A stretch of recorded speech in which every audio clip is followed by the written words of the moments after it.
Hello, everyone. I am Storyteller. Thank you for visiting this peaceful place. I know you are looking for something soothing to help you fall asleep, and I am here to accompany you. If you enjoy, please give me a like and subscribe, and let me know where you are from. Thank you. The Spooky Boogie. Halloween is a holiday that everyone knows well because it's the only time humans and spirits can coexist. Every year on October 31st, the dead rise from their graves and walk among us. The demons crawl out from the shadows because the holy light holds no sway, and even the monsters come out to play. At first, there was bloodshed on both sides, but it didn't take long for humans to adapt to the annual phenomenon by dressing up in silly costumes to blend in with the evil entities. And oddly enough, it worked. When bloodlust is in a demon's eyes, they fail to see the obvious. Over the years, the tradition morphed into a children's fairy tale, and these days, no one bats an eye if a spectral spook passes by. Adults took on a responsible attitude and allowed their little ones to go out and enjoy the night. Soon after, a festive event called trick-or-treating came roaring into every neighborhood around the world. Every girl and boy would get candy if they simply knocked on someone's door and said, "Trick or treat." The evil creatures paid no attention to the humans and their silly ways. They couldn't tell friend from foe when they wore the costumes, or why one of their own would knock on a stranger's door and not tear them apart. It was a farce that became institutionalized in its absurdity. To each their own. As the world grew older, so did the Halloween fairy tale. The traditional holiday of trick-or-treating morphed into a health-conscious day when adults decided that too much sugar was bad for their kids. It became a hot topic for years, but the day of righteousness came when many children became obese. In the end, the simple solution was fair and just. The little ones could still go out on Halloween night, but instead of getting candy, they would get vegetables instead. It wasn't a popular decision, but it became law and was written in stone. The evil spirits didn't care one way or the other because they floated on with their once-a-year Halloween romp, stomp, and boogie. They still couldn't tell humans from demons, but occasionally a slip-up would occur.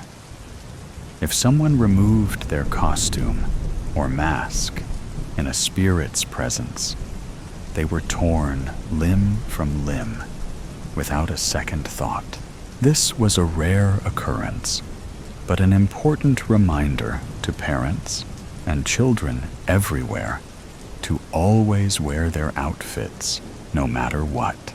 In the wee hours on Lame Street, Timmy Lawson sat before his parents while his mom, Amanda, adjusted his vampire cape.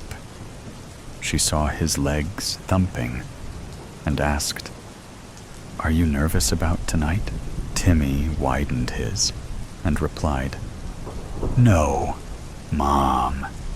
My Dracula costume is the best on the block, and I'm ready to go." He parted his mouth slightly to show his fake vampire teeth and snarled, "Arr!" Amanda looked at her watch and bit her bottom lip. Her blonde hair hid her face, but Timmy could sense her apprehension. "I'll be fine, Mom. I know you will," Amanda said. "I'm your mother, and I'm allowed to worry." Timmy folded his arms and frowned. "Mom!" "Fine," Amanda blurted. "You better get going before it gets too late." Doves exploded in Timmy's heart, and he jumped out of his chair. "Yay!" His father, John, who was always overprotective, lowered his evening paper and warned, "Before you go, I want you to be on your best behavior.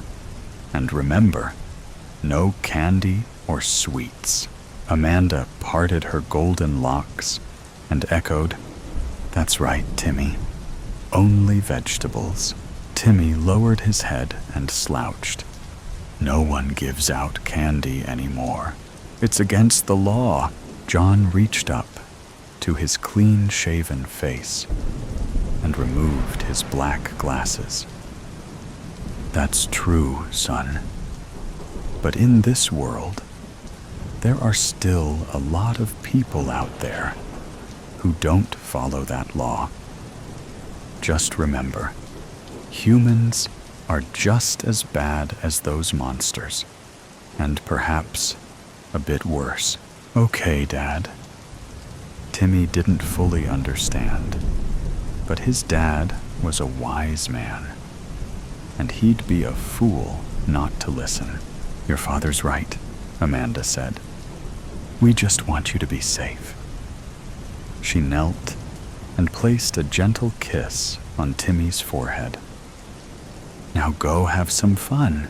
A bright sparkle filled Timmy's eyes, and an eruption of freedom sprang from his lungs.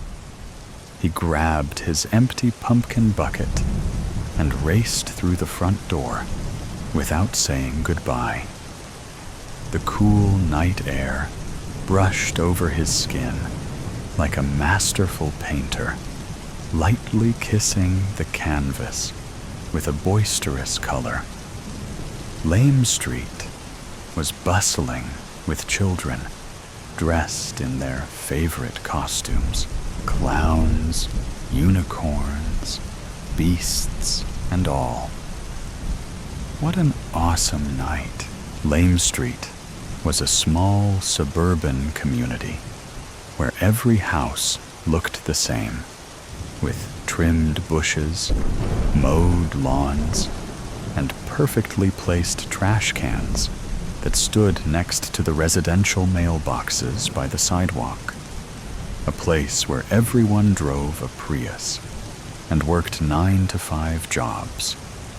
Everything was routine, and that's the way they liked it. As Timmy took in the scene, he noticed that his friends were waiting for him at the end of the driveway. Alice was dressed as a ghost. Her white bed sheet, with the eyes cut out, showed a sliver of red hair, which was a dead giveaway. The werewolf was Fred. There was no mistaking that, because he had an uneven stride and often lingered behind the others to hide his anxiety. Then there was Carrie, dressed in a silky black dress with a matching pointy hat, long fake nose, and a huge brown wart stuck to her right cheek. She was a witch. "What took you so long?" Carrie asked. "We've been waiting here forever." "Sorry," Timmy said, walking towards them. "My parents, I'm gonna stop you right there, pal," Alice fired. "We all know your parents are a bag of dicks, so let's go before the night ends.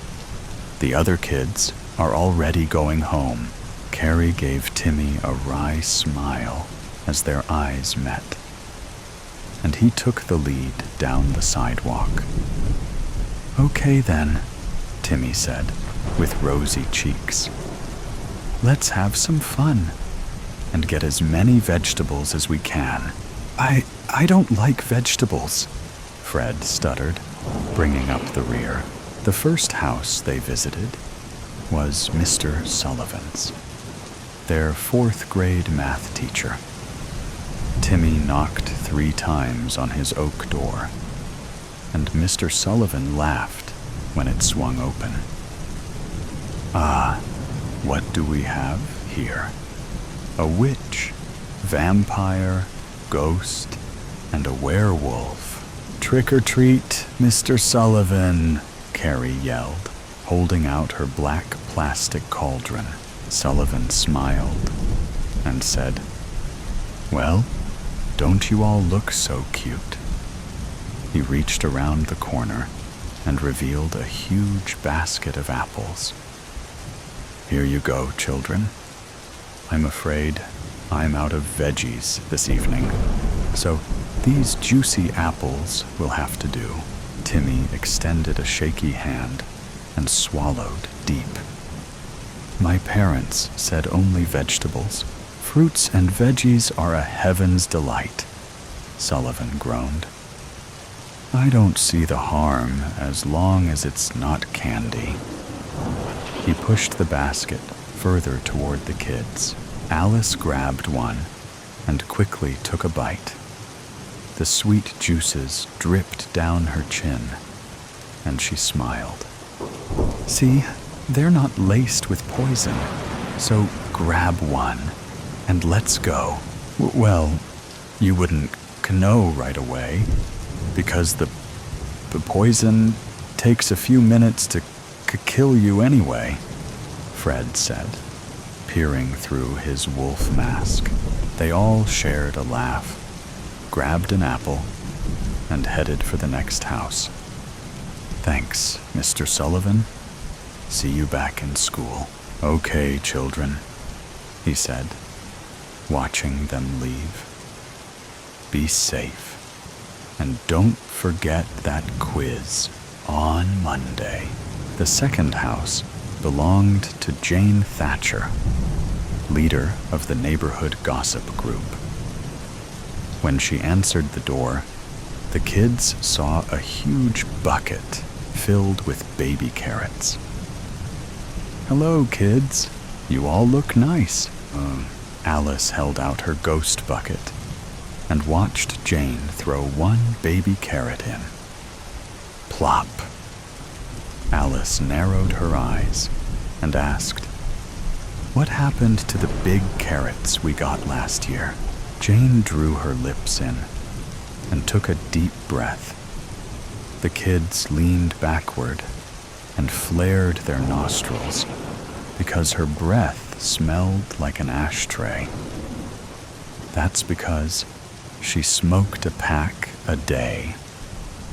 Well, times are tough, and you can't blame an old lady for trying to save a little. "That's okay," Timmy said, holding out his pumpkin bucket. "It's better than nothing."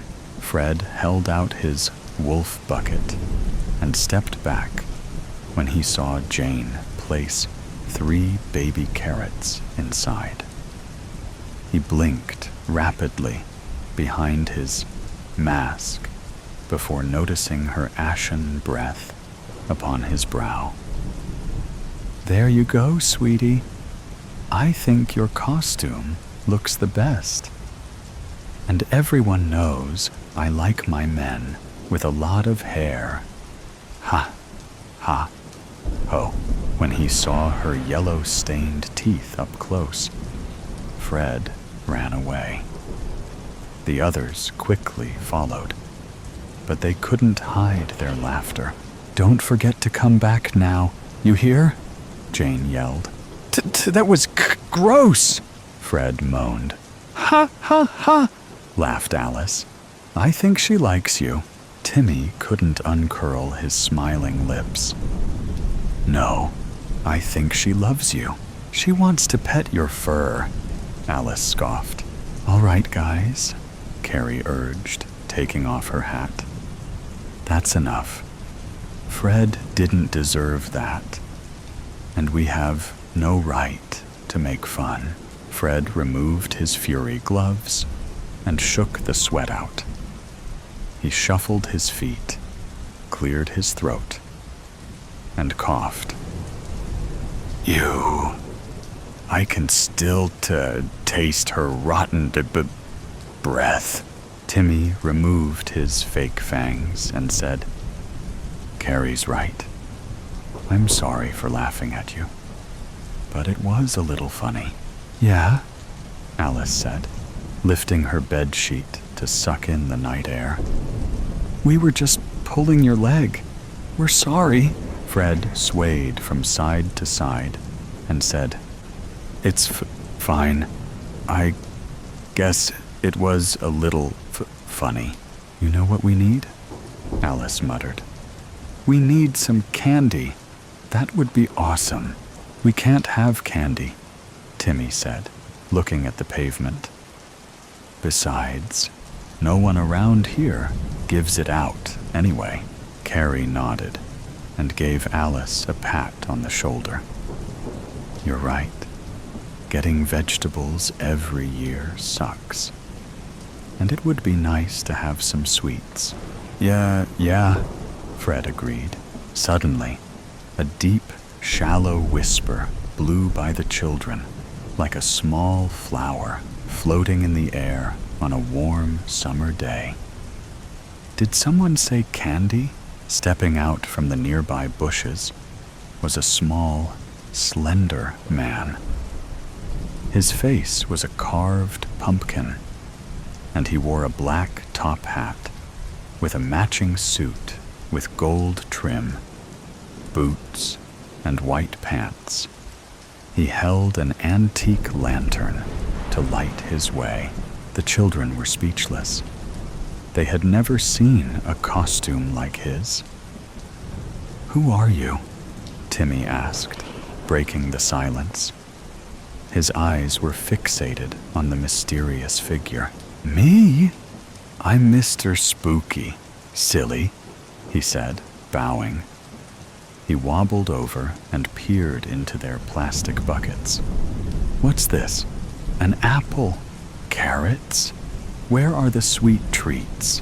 Alice placed her hands on her hips, and her sheet ruffled in the wind. We're not allowed to have them. Where have you been hiding? Under a rock or something? No, Mr. Spooky said. He held up his lantern and uttered, I've been locked away in darkness for the longest time, but I found this light, and it has guided me here. Are you a demon? Fred asked, taking a step back. I told you already. My name is Mr. Spooky, and there is no other. He reached into his pocket and pulled out a handful of lollipops. I have all the sweet treats you could ask for. Alice widened her eyes, and the sheet covering her face became moist at the mouth.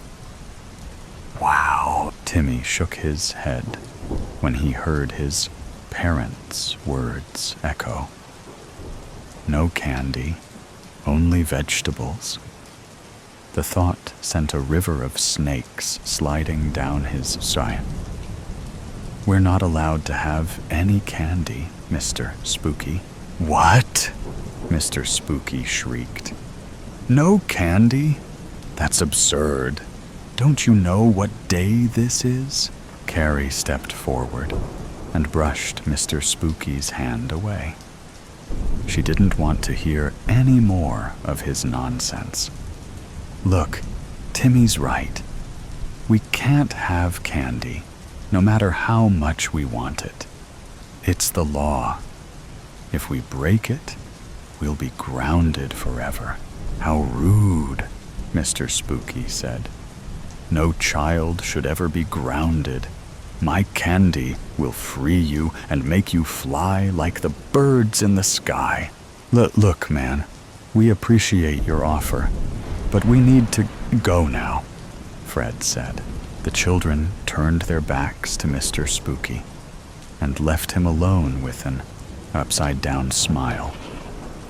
They didn't mean to hurt his feelings, but in their defense, they were trying to do the right thing. Mr. Spooky thought and thought as the children walked away. No child should ever go without sweet treats.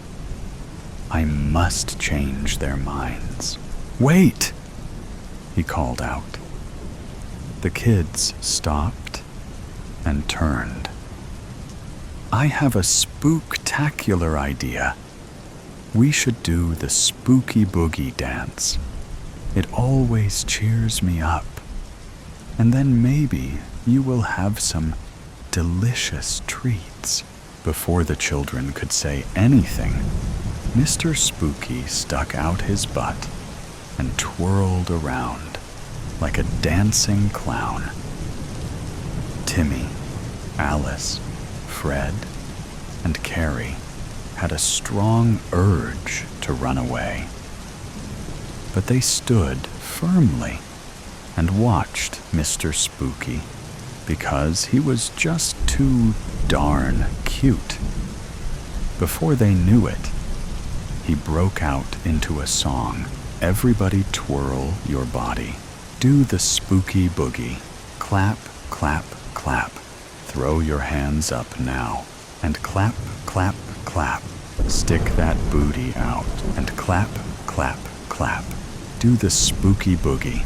Shuffle here and shuffle there. Do the spooky boogie. The spooky boogie. Mr. Spooky's song and dance intoxified the air like a poison mist, and the children soon found themselves twirling and singing along. Their minds were like a lost ship sailing into uncharted waters. The discovery of a newfound rebellion was at hand. Within minutes, candy rained down, much to Mr. Spooky's delight. Oh, how wonderful! Sweet treats from the heavens above. Dig in now and enjoy the splendor. Timmy clenched his stomach and stiffened his jaw. No? Our parents said no, but I say yes. What good is Halloween if we can't enjoy a sweet snack? Mr. Spooky spun around and threw more candy at the children. Alice was the first child to give in to the wicked bliss. She picked up a chocolate bar and took a big bite. Oh, this is wonderful! Fred grabbed a piece of Laffy Taffy and bit into the sticky goodness. As it stretched an arm's length, he smiled and said, This is good. Carrie and Timmy held out the longest, but after seeing their friends give in, they had to sample the goods. They grabbed a peanut butter bar and crunched down. No words came, but Mr. Spooky could tell they loved it by their upward smiles. That's it, my lovelies. Eat. Eat until you've had your fill of sugary sweets. Mr. Spooky twirled and swirled like a ballerina and watched the children devour the candy like a pack of wild dogs. They were in it deep now and munched away every ounce of the candy. They ate so much that they fell to the pavement. They were plump, juicy, and ripe. Now that you've all had your fill, I suppose I shall have mine, Mr. Spooky growled, walking around their fallen bodies. You all look so delicious. Timmy rolled over and mumbled, No, you can't do this. Mr. Spooky cackled at Timmy's protest. He raised his lantern and smashed it down on his head. The impact did nothing more than shut his mouth. With another twirl, a thick plume of purple smoke filled the air, and Mr. Spooky transformed into a hideous demon. His sweet pumpkin face gave birth to devious evil that was hidden all along. He ripped his suit off to reveal a pair of old brown overalls that covered a dusty white shirt. His voice had also changed. It was deeper and more demonic. Yummy, yummy. You children are now full of sugar, just the way I like my sweet treats. Mr. Spooky reached into his overalls and pulled out 2 sharp kitchen knives that twinkled in the moonlight.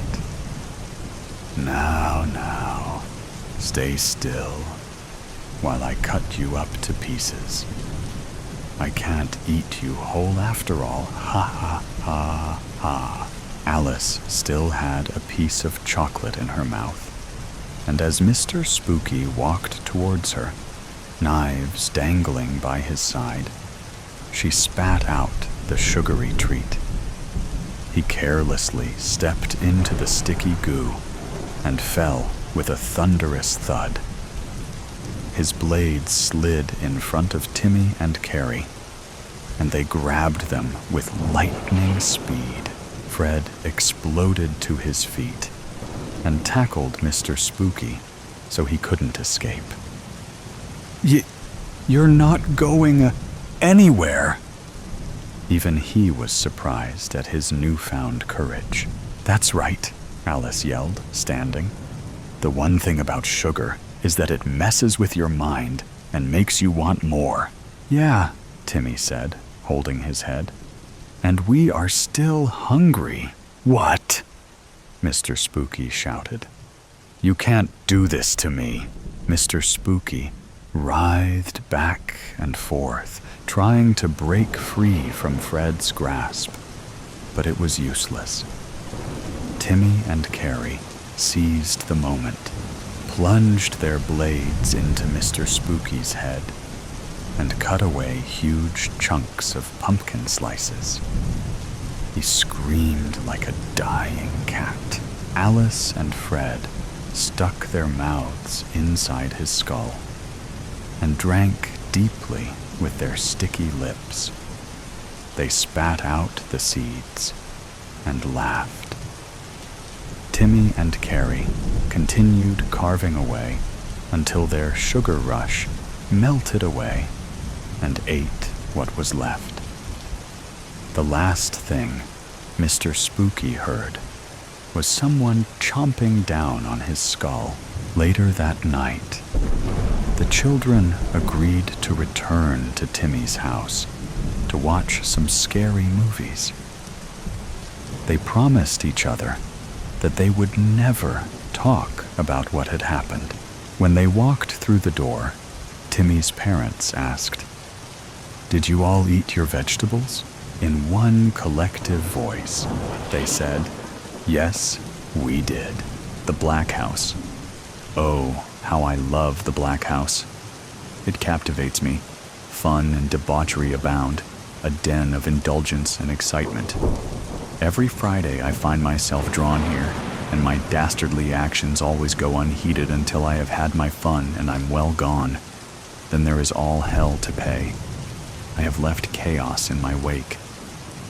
I am nestled as usual in a secluded corner, my little nook, where I secrete myself with a book until an interesting or exotic bird of the female persuasion catches my eye.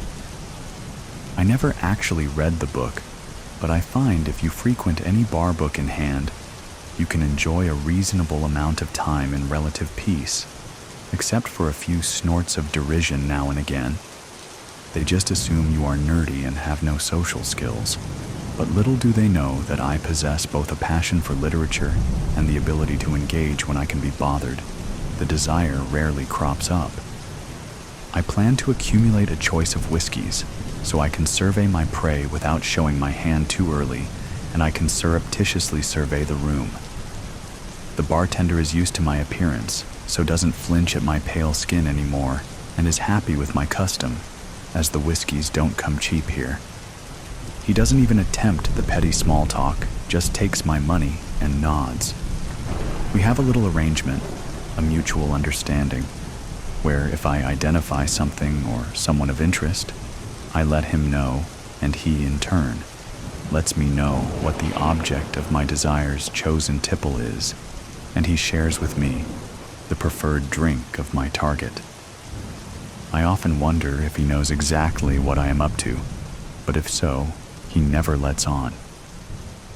If I just wanted sex, engaging solely in sexual encounters, it would be so much easier, as that's what a lot of people come here for.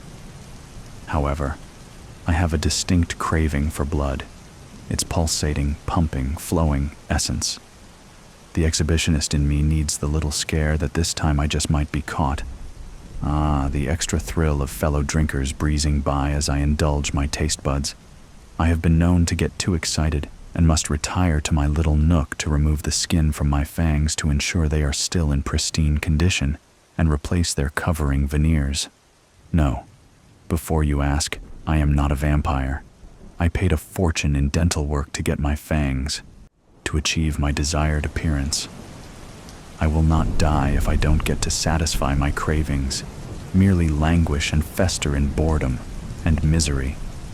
There she is, an interesting, nice, and petite woman. I used to believe that bigger women, big-boned girls, that their size would enhance flavor, make it meatier and tangier, but I was mistaken. All that excess fat and flavor only gets in the way of the pure delight of the blood. I tend not to waste my time, so I catch the bartender's attention to make sure he is aware of what she is drinking. How ironic that she's having a Bloody Mary, a drink I love. I gesture for the bartender to pour me a double Bloody Mary, and it's sent over. I pop in my little pill, and am ready to go. It simply makes them a bit drowsy. I'm not doing any harm, but they never have the will or energy after partaking to stop my suckling, ensuring they will not resist my advances. They'll explain away and rationalize any marks or cuts in the morning, thinking the sex got a wee bit energetic and will be too ashamed to mention to anyone a one-night stand, or as I find it much nicer to say, a fleeting romance. She gracefully and gratefully accepts my offering, and together we retreat to my secluded spot. The bite she inflicts on my neck and the lump she takes out of it is sure to leave a lasting mark that will undoubtedly become a permanent scar. The intensity of her sinking her teeth into my neck excruciating, and those fangs are absolutely real. It's impossible to deny their authenticity. As I let out a terrified yelp, the bartender, seemingly amused by my distress, adds a small pill to my whiskey as a gesture of kindness, although I can't help but feel unworthy of such mercy after what I did to his niece on his night off. I never intended to cause real harm. Unbeknownst to me, I inadvertently ended her life, mistaking her stillness being from the effect of the pill, like countless others I had met before. Now, her lifeless body lies in the cold, unforgiving, and unyielding morgue. The specter of revenge, as always, is on the menu and lingers, hanging heavily in the atmosphere and air of the black house. I can feel my inert and lifeless body being lifted and thrown onto a cart. I am fully aware that my ultimate fate lies within the morgue. I find myself positioned next to the bartender's niece, and apart from the marks and bruises on her neck, she retains a certain beauty. I almost feel like partaking of her juices again and indulging in her essence once more. However, I suspect that her vitality has long since faded, making my lifeless form incapable of deriving any pleasure from it. I had hoped that my assailant might leave me to wander the earth forever, more with real fangs this time. But not a chance. I wasn't that fortunate. She decided to finish me off and bring my existence to a permanent close. I find it perplexing that the bartender's niece, whose name I need to inquire about, is smiling at me, despite being in a similarly unfortunate situation, albeit appearing far more attractive. Are we destined to spend time in the afterlife together forevermore? I burst into laughter when I muster the courage to ask the question, and she responds, "Mary, my name is Mary, insatiable darkness. Not the kind that comes when you close your eyes. This is something else, heavy, dense, like the world's been erased. It's pressing down, sinking through me. I can't breathe, can I? My chest should be moving, doing something. I don't know why I expect that. Then, something else.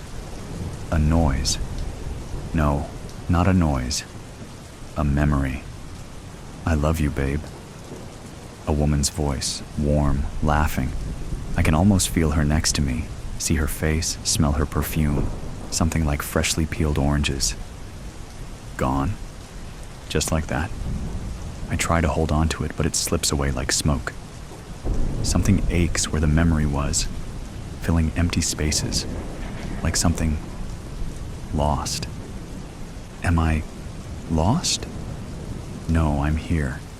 Here in the dark, here in the earth pressing in on all sides. It is cold, deep in my bones, in my flesh. No, it's wrong. I feel something slipping, a part of myself loosening, unraveling, sinking into the dark. I try to reach for it, to grab hold of me, but it's fading fast, sinking below the surface like a drowning man. I tell myself, I'm still here, I'm still someone, but it feels like a lie. Why can't I move? I try to lift an arm, a hand, anything, but everything's sluggish. My fingers claw at nothing, something below, above, heavy, settled. I should be moving, I should be. Then it hits me, clear and sharp, like a broken bone. I'm dead. I'm dead. I don't breathe. My chest is still cold, rotting. A surge of panic hits, a sensation I didn't know I could still feel. I close my eyes, or maybe they were already closed, and try to piece together bits of memory clinging to me. A bright day, a laughing face, a small sticky hand in mine. Gone. Gone before I can feel it. The weight around me presses harder like the ground itself is claiming me, holding me down. I don't know how I know, but I know I shouldn't be here. Shouldn't be this. I should be someone else. Happy birthday. Her voice echoed through me, through the dark. I don't know who she is, but the words cut through me, raw. I remember her laughing, brushing a stray hair behind her ear, her eyes catching the light in that way that always made me stop and stare. She'd squeeze my hand and whisper, "You're my forever." The words are faint now, slipping away, but the warmth of them lingers enough to hurt. I claw at the darkness. I don't mean to. I don't have to. My fingers curl through the dirt, tearing, dragging myself upward. My hands pull, dig, until I feel the damp, cold earth under my nails, grinding against bone. The part of me that still thinks cringes. The other part? It just keeps going. It's like I'm watching from far away, a thought pulsing through my mind. Get out. Get out. Not a choice, an order I can't ignore, from deep inside, where the human parts of me are fading fast. I don't know how long I claw, but the earth loosens above me, cold air seeping in, something other than the dirt. It's thin, stale, the first taste of the world outside, and it makes me feel alive. Alive and wrong. My head breaks the surface, and the night air hits me, sharp. I gasp, but the air scrapes through me like glass. The world is blurry, washed out under the moonlight. Grave markers surround me, jagged teeth against the sky. This is where I came from, where they buried me. I'm a corpse, crawling out of my own grave. The thought jolts, but it's distant, almost faint, like something I heard once and already forgot. Then that hunger, the one buried under memories, under voices, stirs, an ache deep in what's left of me, stronger than anything else. I push forward, not thinking, just moving, pulled by instinct, by the urge rising, undeniable. I'm dead. I'm broken. But I need something. I can't stop. I can't go back. The first thing I see, really see, under the sickly cast of the moon, is my hand, if you can call it that. It's a mess of sagging skin stretched over bone, torn in places, bits of muscle clinging to knobby joints, fingers twisted and rigid, blackened nails caked with dirt and something else I don't want to name. The sight, this thing I'm looking at, moving like it's mine, hits me like an electric shock, horror rushing up, strangling me. God, what am I? I try to scream, but all that comes out is a sound, low, guttural, inhuman, like an animal caught in a trap. My hand, my arm. No, this isn't my body. It can't be. The skin hangs in loose, rotting patches where it's not already gone, exposing sinew and yellowed bone. I look down and see my clothes, shredded, filthy, stained with patches that could only be.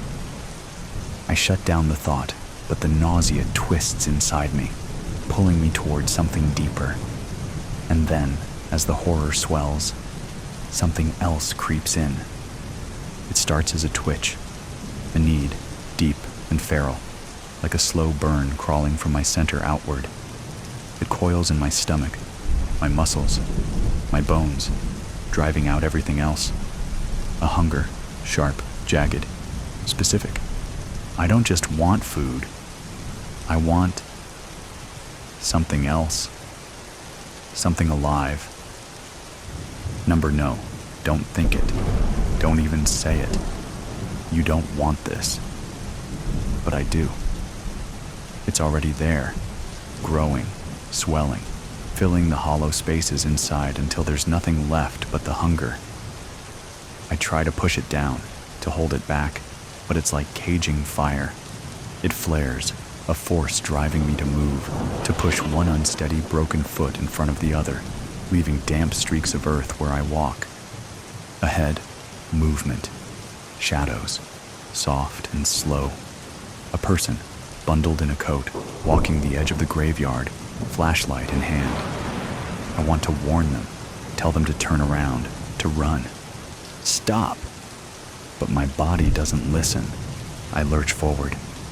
I'm watching, screaming inside, but I'm just a passenger, shackled here, while something else, some twisted, primal urge, takes the reins. My mouth opens, something wet and rotten drips down my chin, spilling onto torn clothes, but I can't stop. I'm close enough now to see him clearly, middle-aged, a little tired, maybe a little sad. He notices me, stops, frowning. Are you okay? His voice shakes, holding the flashlight up, illuminating my face. The light hits his eyes, wide with shock, as he takes in my face. His jaw drops, his lips tremble. Oh my God! Run! I want to scream. Run! But my mouth twists, letting out a moan, low and ragged, and it's enough to send him stumbling back, breath hitching in fear. He turns, but it's too late. My body surges forward, faster than I should be able to move, faster than anything this decayed body should manage.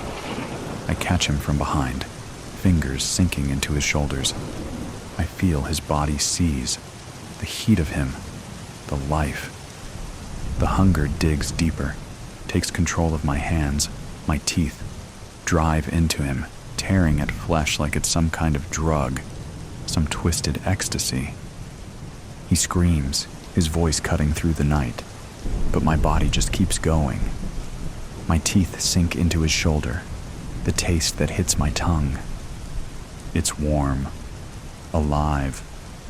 It fills me in a way nothing else can, something thick and metallic spilling down my throat, coating my mouth, and there's a sick satisfaction that follows, a relief even, like I've finally given in to something I didn't know I wanted. Stop. Please. God, just stop. But there's no stopping. My mouth pulls back, jaws snapping down, over and over, feeling skin and muscle tear, tasting the salt and the heat of his blood. His body twists, weak hands pounding against me, scratching, fighting, but his voice is breaking, giving way to soft, strangled cries. It's him and me, my body devouring his, my mind screaming in silent horror, torn between the repulsion and the craving, both so strong I don't know where one ends and the other begins. I taste his life fading, bit by bit, until he stops moving, limp beneath me. My hands fall to my sides, and I'm left there, panting, mouth and hands covered in his blood, insides roiling with satisfaction and disgust. The hunger settles, just a little, but doesn't go away. It sits there, dark, waiting. I know it'll be back. I look down at what's left of him, the bloodied mess that used to be a person. Pieces of him are scattered around me, stained on my clothes, smeared on my hands, and I feel nothing. Not horror, not revulsion, just emptiness. Number. That's not right. There's something else, something worse. I feel good, sated. A part of me is horrified by this, revolted. But that part feels so far away, drowned by the darkness. The hunger whispering again, like an old friend, like a promise. I don't know what I am anymore, but I know what I'll do. When the hunger comes back, I'll follow. There's blood on my hands, dark, drying, almost black in the moonlight. It stains the shredded skin, sinking into the folds and cracks as if it belongs there. I stare, feeling nothing, but then a name surfaces in my mind, just a whisper that strikes like lightning. Emily. It hangs there, echoing in the dark. A face appears, flickers, blurs, her eyes dark and warm, framed by wavy brown hair. I almost feel her, the laugh that carries through time. She's saying something to me, but her voice is faint as if drowned. I love you. The statement hits me, and with it, shame, thick and heavy, curling around the hunger. And there's a weight pressing on my chest, suffocating, even though I know I can't breathe. Guilt claws through the numbness, pulling her words up from wherever I tried to bury them. But it's gone, leaving only emptiness. My head pounds, trying to piece together fragments of who I was. The flashes come and go, sharper, harder to bear. The kitchen table, a family dinner, laughter, the smell of coffee, her voice as she hums, my wife, her hand on my face, the love so clear I could cry. Then it's gone, and I'm left alone in silence. The hunger stirs again, gnawing through the warmth of memory. Another face flickers into view.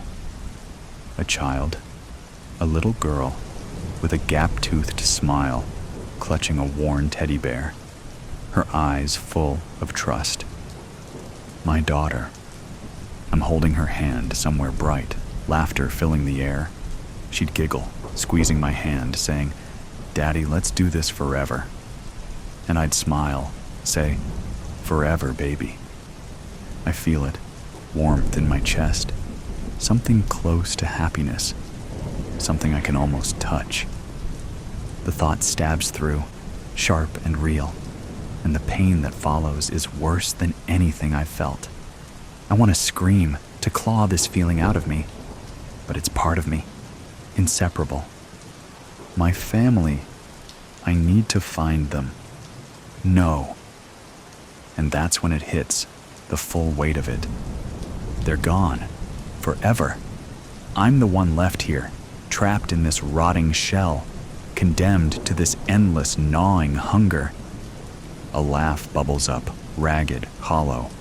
I'm dead, but I'm still here, clinging to what's left of them in my mind, like some kind of pathetic penance. And yet, it'll never be enough to fill the void they left. The hunger stirs again, feeding on the pain, growing with each memory, each regret. But there's something else, faint, a whisper from the last remnants of who I was. You don't have to do this. I close my eyes, letting the memories wash over me, feeling their warmth, their pain. And for a moment, the hunger loosens, slipping back, and I'm just me, a person, a father, a husband. I can stop. I'm trying to cling to that sliver of clarity. I'll stop. But the hunger is there, lurking, waiting. I thought I could stop. I was wrong. The hunger comes back, an unrelenting, insatiable beast. It doesn't care about vows or memories. It rises, drowning every thought, every last shred of who I was. All I know is the hunger, expanding, filling me like rot spreading through flesh. I stumble forward, dragging my feet each step closer to the living. A faint glow of streetlights in the distance pulls me, and even as I scream in my mind to turn back, it's too late. My body isn't listening. A man steps out of a car, his whistling dying the second he catches sight of me. For a heartbeat, there's confusion in his eyes, just a flicker of disbelief. But I'm close enough to feel the warmth radiating off him. Run, I think, but he doesn't get a chance. My hands dig into his shoulders, nails scraping bone. He tries to pull back, but I clamp down my teeth, shredding through his skin. Hot blood gushes into my mouth. It's metallic and raw, filling me with a sick, animalistic thrill. He's screaming, a primal sound that echoes through the night, but it only fuels my hunger. My teeth grind deeper, ripping flesh, crunching tendon.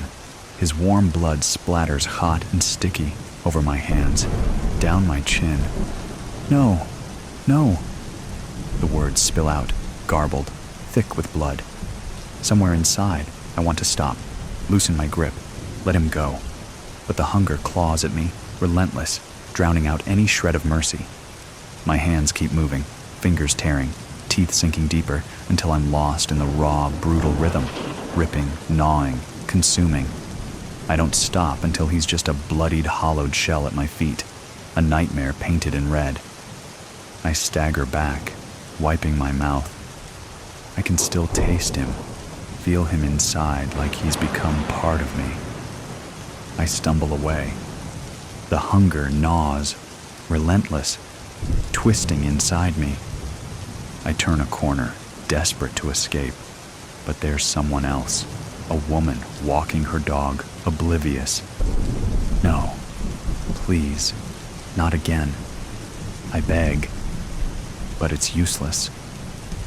My body moves on its own, drawn toward her warmth. Her screams slice through the darkness as my hands latch onto her, fingers digging deep, holding tight. I bite down, tearing into her shoulder, the rush of her blood searing through me. It fills me, but somehow only sharpens the hunger, that endless, insatiable need that nothing, not even flesh, can satisfy. Please, I think, let this end. Let me die. But the hunger, it stirs again. I feel it, low and insistent, an ache that won't go away. I close my eyes, hoping for darkness, for an end, but there's nothing but the hunger, whispering, and I know in the deepest part of me that this will never end. I open my eyes, hunger gnawing at my bones, and find myself on a dark street lined with familiar houses. I don't know how I got here. One moment, I was somewhere else, sinking into darkness. Now I'm standing in front of a house that feels known. The porch light flickers weakly, barely alive. My eyes trace the door, the windows, edges worn by years of something I can't name. A tightness clenches in my chest. I'm not supposed to feel anything, but this place presses on me, screaming from a fading part of me I can't reach. I step forward, feet dragging over concrete. My hand, what's left of it, finds the door. I feel the metal, cold, sinking into bone. The door swings open. Inside, the smell hits. Coffee. And something warm, like number stop. But it's too late. I know this smell, this place. My feet pull me inside, down the dark hall. I'm moving without meaning to, my body betraying me, dragged forward. The hunger, that terrible hunger, pushes me on. A sound from upstairs. A creak. Tiny feet across carpet. I know what it is before I see. The hunger digs in, twisting me, urging me up the stairs. I don't want to go, but I can't stop. At the top, a door stands slightly open, a strip of light spilling into the hall. In the center of it, a small shadow shifts. Daddy? The word hangs in the air. Her voice, fragile, like a whisper wrapped in cotton. I try to say her name, to warn her, but all that comes out is a low, guttural growl. Her eyes widen. She steps back, dropping her teddy bear on the floor. Her lips tremble. Daddy? Her face blurs, twisting, fading. But there's something else, a flicker, faint, buried in what's left of me. Love. It's small, fragile, breaking through the cracks, just for a heartbeat. Her name is there, soft and warm. I remember her tiny hand in mine, her laughter, the way she'd look up at me with those trusting eyes, the way she'd curl up against me, safe, warm. I know I would do anything to protect her, anything to keep her safe. But then it's gone, snuffed out as the hunger roars up, an endless gnawing void swallowing everything I was, everything I am, shredding the last scraps of me, chewing up memories, swallowing every last trace of who I was. What's left of me drowns, dragged down, a stone sinking in a black sea. All I hear is the beat of her heart, pulsing warm in the silence. Run. Please, baby. Run. But I lurch forward, teeth bared, hands reaching.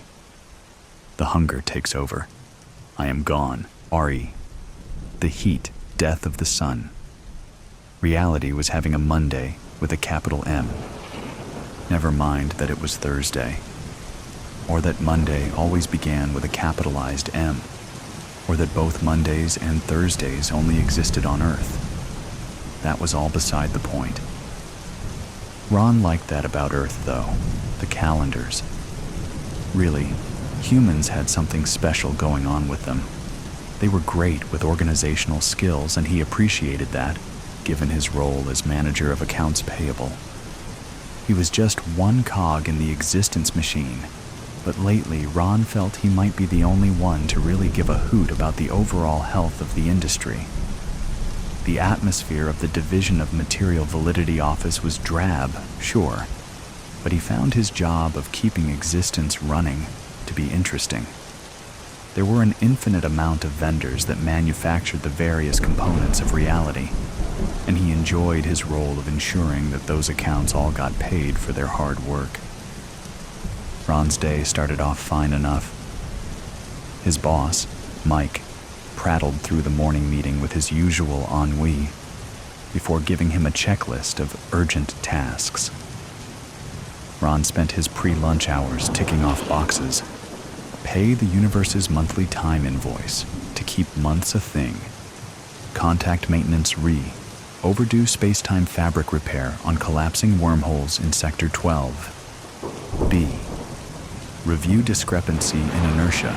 Report on galactic planetary rotation. Forward any Earth RFPs titled, "Oh God, please save us," or similar to upper management.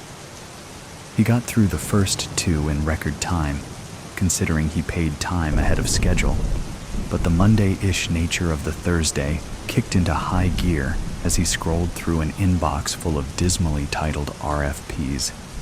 He'd always thought the DMV overpaid reality's freelancers, so he was perplexed as to why there seemed to be so many slackers recently. Humans weren't the only ones having issues. The fluxers on Zemulus 237 were freaking out about Zemulus 237 suddenly rotating backwards, but given their sheer amount of messages, humans were definitely making the biggest fuss. He'd been scrolling for the past 15 minutes, and he still hadn't reached the end of this morning's RFPs to the Savior Department alone.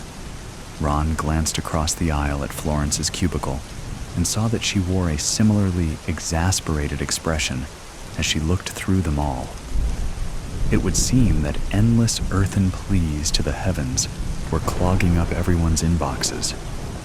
Ron, frankly, was at his wit's end. He dialed Mike's office phone extension. Why is Earth spewing out so many salvation proposals all of a sudden? Sun's getting too big and hot. They're having a rough go of things. Ron blinked and scrubbed at his forehead.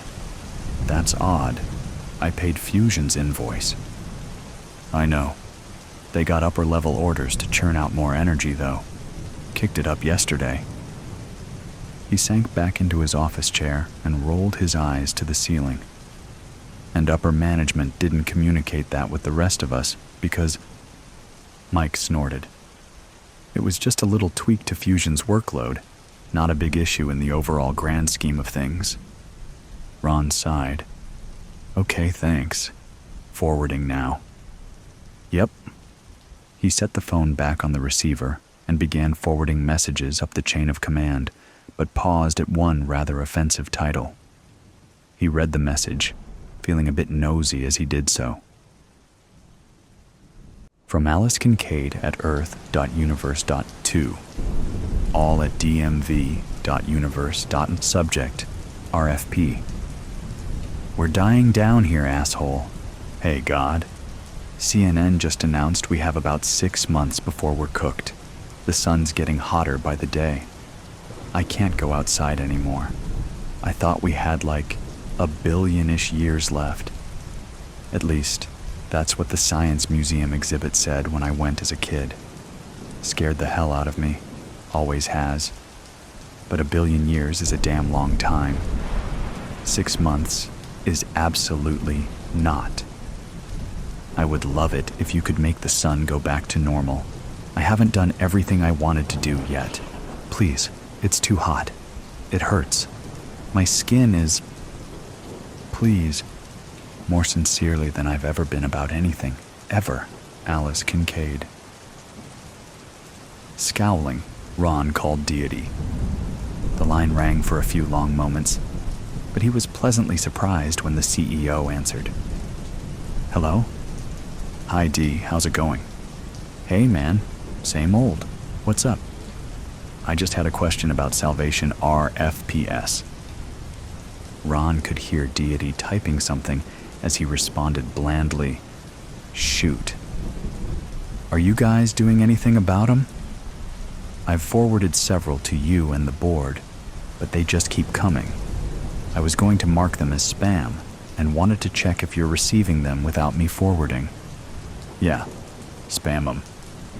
Got it. Ron considered whether it was professional to ask further questions, but his curiosity outweighed his propriety. Are you going to respond to them? Take any of Earth's projects on, I mean? Deity laughed in an offhand way. Nah, I'm phasing out the planet. Humans are too destructive. Tarsonis's Jebulons have their act together a lot better, so the board voted to sell off Earth and invest over there instead. It's a stabler market. He felt a hot stab of dismay at the news and swallowed thickly. Understandable, but can I say? He gave a little laugh. I mean, I know it's way above my pay grade, but... Ron chose his words carefully as he said, humans have been our top client for a few 100,000 years. They've had some centuries of poor performance every now and then, sure, but we've always kept an overall mutually beneficial relationship. It's unfortunate we're ending it on a bad note. Deity clicked his tongue. Speak more freely, Ron.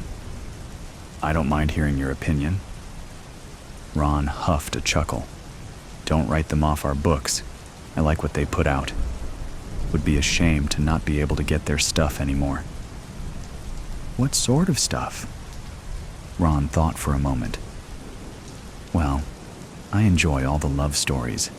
They've got some great food, too. I tried a sandwich once. Phenomenal. And I owe them a debt for coming up with calendars. Deity deliberated silently before replying. Jebulons just created a far superior timekeeping system, and it didn't take them almost 300,000 years to do it. Switch to using theirs. The market's moving on, Ron. Progress with it. I appreciate your input, though. Tell you what, I'll bring up your notes to the board at the next meeting. We may be able to work something out. Ron's shoulders relaxed.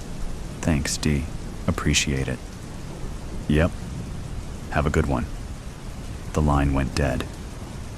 Ron turned his attention back to Alice's message, his cursor hovering over the Mark as Spam button. He decided to archive it instead. Ron brooded the entire commute home and concluded that he found the DMV's culture and overall philanthropic approach to be increasingly lackluster. Phasing out Earth was a bad move, plain and simple. He didn't understand the decision, even after hearing Deity's explanation. Jebulons had exited the primitive stage of existence far quicker than humans had. True, but their demeanor was overzealous. The DMV's mailroom was constantly overwhelmed with fanatic offerings, and their adoration always felt just a tad too desperate to be authentic. Humans showed their appreciation for reality in subtler ways. They were intentional with it, more honest. A message of gratitude at receiving a tight embrace from a missed loved one. A whispered, I owe you when swimming through crystal water. A salute when a sore knot is worked out of a long, aching muscle. Deity was a great guy, a fantastic CEO, but he had a distinct flair for the dramatic that often left Ron dealing with a nightmare at the office. For instance, around 6,000 years ago, Deity hedged a bet that chemistry wouldn't be able to synthesize enough water for Q3 on their current budget, so he'd ordered Ron to increase their payment. Mike had warned the CEO that doing so would generate far more water than could be tolerated by planets with life forms. But Deity had simply responded that those life forms were underperforming. He'd ordered that a handful of profitable creatures be retained for improved reproduction, and the task fell to Ron to proceed with the higher payment. To this day, Ron felt terrible about flooding every planet across 4 galaxies. He settled into his nightly routine, but he couldn't get Alice's message out of his mind. He pulled up the archived message as he ate his supper. After a stiff drink, he forwarded the correspondence to his personal account, then forwarded it to Alice again with an attached reply. From Ron at personal.universe.2, Alice Kincaid at Earth, Voi.universe.subject FW FW RFP. We're dying down here, asshole. Hello, Alice. Strictly speaking, it goes against protocol for me to send this message, and you are the first life form to receive such a communication from me, so my apologies for any disruption to your evening. Admittedly, I'm unsure how this message might be received by a human. The purpose of this correspondence is to extend my sincere condolences for your current situation and assure you that your concerns regarding your imminent demise will be thoroughly discussed at the next meeting of our board. Please note, however, that this does not guarantee immediate action. We appreciate your patience during this time. All the best, Ron.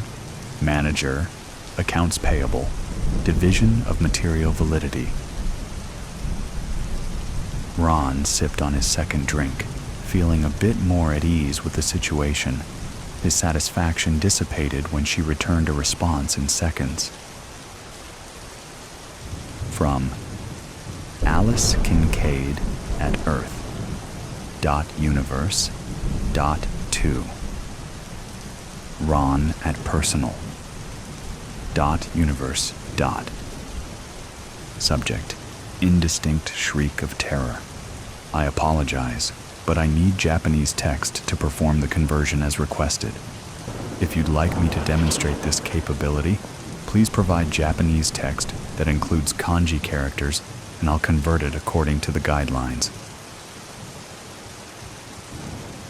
Ron set down his glass and frowned as he replied. From Ron at Personal.universe.2 Alice Kincaid at Earth.universe. Subject: indistinct shriek of terror. Hello, Alice. Your quick response is appreciated, but I am confused as to your meaning. Best, Ron. Alice's reply was instantaneous. From Alice Kincaid at Earth.universe.2 Ron at Personal.universe. Subject: indistinct shriek of terror. Get out of my head. Get out. Get out. Are you reading a bloody email? God, it hurts. It hurts. Ron winced, pulled out his phone, and found Alice's alternate contact in the DMV database. He dialed the number for a video call. The image of a hyperventilating woman curled into the fetal position on a dirty floor appeared on the screen. She was covered in patches of charred skin, and her hair was matted with blood in some places. Ah, hello. This is Ron. Please forgive me for calling you at this hour, and for the pain you experienced receiving my initial messages. I wasn't aware my previous form of communication would be painful for a human. She let out a shriek upon seeing him appear in what looked to be her kitchen. Her hands tore at her hair as she mumbled incoherently. Are you all right? It wasn't my intention to startle you. Alice shot to her feet and tugged a large chopping knife from its holder, brandishing it in his face. What are you? Ron's brow furrowed. He'd always assumed humans would recognize a DMV agent, considering all the mail they sent. As I said in my earlier message, I'm the what the hell? Manager of Accounts Payable at the DMV, he continued as she panted a string of vile curses. I read your RFP meant for the Savior Department, and I felt just awful about what's happening to your son. I thought I'd give you an update personally, maybe alleviate your fears a bit. Her subsequent screech was nearly unintelligible, but Ron deduced through the wailed expletives that she was confused about the nature of the DMV. Please, miss, calm yourself. I'm not technically in the room with you. Alice's eyes bulged, but she stilled, and the knife clattered against the tile floor. The division is quite hard to explain to a life form on your plane of existence. but the short answer is that we manage and regulate that plane. She jabbed a finger in his direction. So you're the one responsible for making the sun about to explode? Ron's teeth tugged at his bottom lip. It's a bit more complicated than that. He lost the battle against his better judgment and gave the terrified woman a simplified explanation of Deity's decision. When he finished, she sank to the floor in a heap and put her filthy head in her hands. It will be all right. The board will... Alice breathed a raw laugh. Ron looked at her with concern as the sound grew in broken intensity. Miss? Angels, she choked out between gasping fits of laughter. And God and reality itself are all just a bunch of corporate goons, and I'm nothing more than an underwhelming employee, and... Her laughter morphed into weeping. Oh, that is cruel. She was an underwhelming client, technically, but Ron didn't correct her. Is there anything more I can do to help you at the moment? He cringed at the utter devastation on the woman's face as she turned to nod at him. She was silent for a long moment, staring blankly at the heat-yellowed paint of the wall, before she muttered, "Take me back to that museum all those years ago, so I can tell my 10-year-old self to write a lot of books, to read a lot more of them, to learn the guitar, to become a rock star like I always wanted, or maybe an author." Her voice broke as she slowly stood back up. To hurry up and find the love of my life, because I've spent it entirely alone, to quit my soul-sucking office job, or to not even take it in the first place, to hug my mom long and hard every chance I get, to tell my dad I forgive him, to make peace right then and there with how insignificant I am, because I am. Ron ground his teeth at the volume of her final sentence, shocked at how viscerally uncomfortable the word insignificant made him feel. I'll be sure to speak to Deity tomorrow at... Alice threw the knife with all her strength at his projection, ending the call. I'm sorry, Ron. I am. But there's nothing I can do. We don't undo what's already been done. Chris, the head honcho over at Time, was being irksomely dense. Ron grumbled, gesticulating at the big machine before them. I know that. Nothing needs to be undone, just done over again. Run Earth's clock backward a bit, only 20 years. Come on, I'll owe you one. Memories on board. They already primed the woman. We're just waiting on you. Chris ran a hand through his silvering hair. Deity approved this? Not, as such. Sure did. For one human woman? Consider it an experiment. You've ran back time before, for far duller reasons. I don't know if I'd consider what we needed done with that woman in the Chaplin film to be... Ron waved a dismissive hand. Chris, seriously? The Time boss rolled his eyes. Fine. Who, when, and where am I sending her? Ron explained Alice's plight, and Chris pushed various buttons on the machine. Just send back her present consciousness into her childhood self. That's it. You do realize that this might kill the woman. We've never reversed memory back into time before. He shrugged and scratched his nose, looking at a sleeping Alice on the screen in front of them. It's an experiment. Chris nodded, then cranked a few more dials. Adult Alice didn't move, but the child Alice on the adjacent screen. Ron cringed as the child screamed and screamed and screamed. Chris sucked in air through his teeth. Child Alice drew frightened looks from the other science museum patrons, until finally being subdued by her mother. Ron scratched his temple, chewed the inside of his cheek.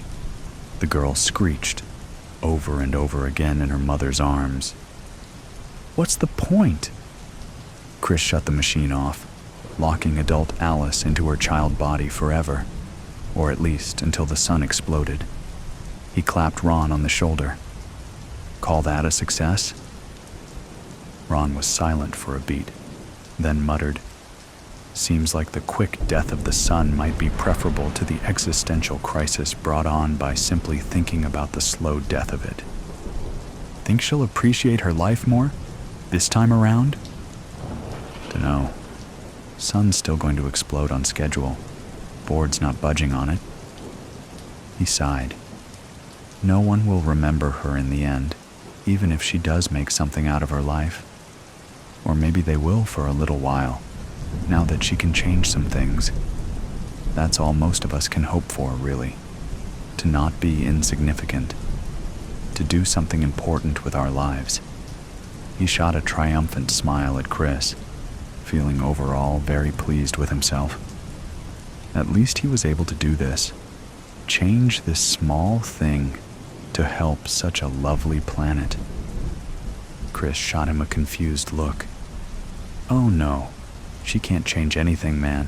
She did all this screaming the first time around when she learned the sun was going to explode in 1,000,000,000 years too. I told you, nothing can be undone, but she will be able to watch it happen all over again with her adult memories and reasoning. Maybe she'll just learn to be grateful. Humans struggle with that. If you asked me, that's why deity's blowing him up." Ron paled, his grin evaporating. The time boss stretched his arms and cracked his back, and didn't notice the color drain from Ron's face. "Anyway, let's get lunch. You're buying milk-fed." The town of Gord's Hollow was gaunt and undernourished in nearly every aspect.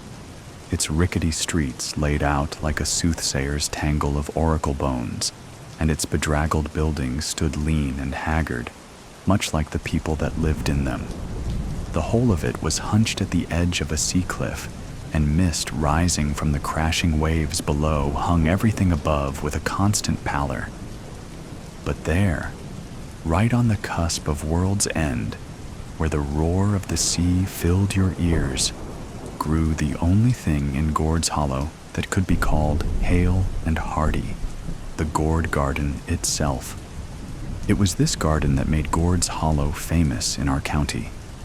For generations, the emaciated people of the town had inexplicably produced gargantuan gourds that put all others to shame at the harvest festival.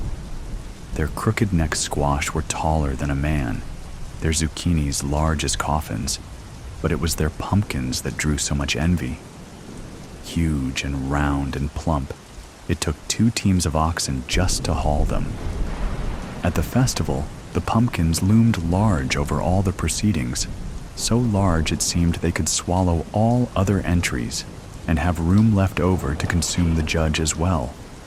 But their size itself was not the most striking element to their appearance, for the pumpkins were also of exceptional color.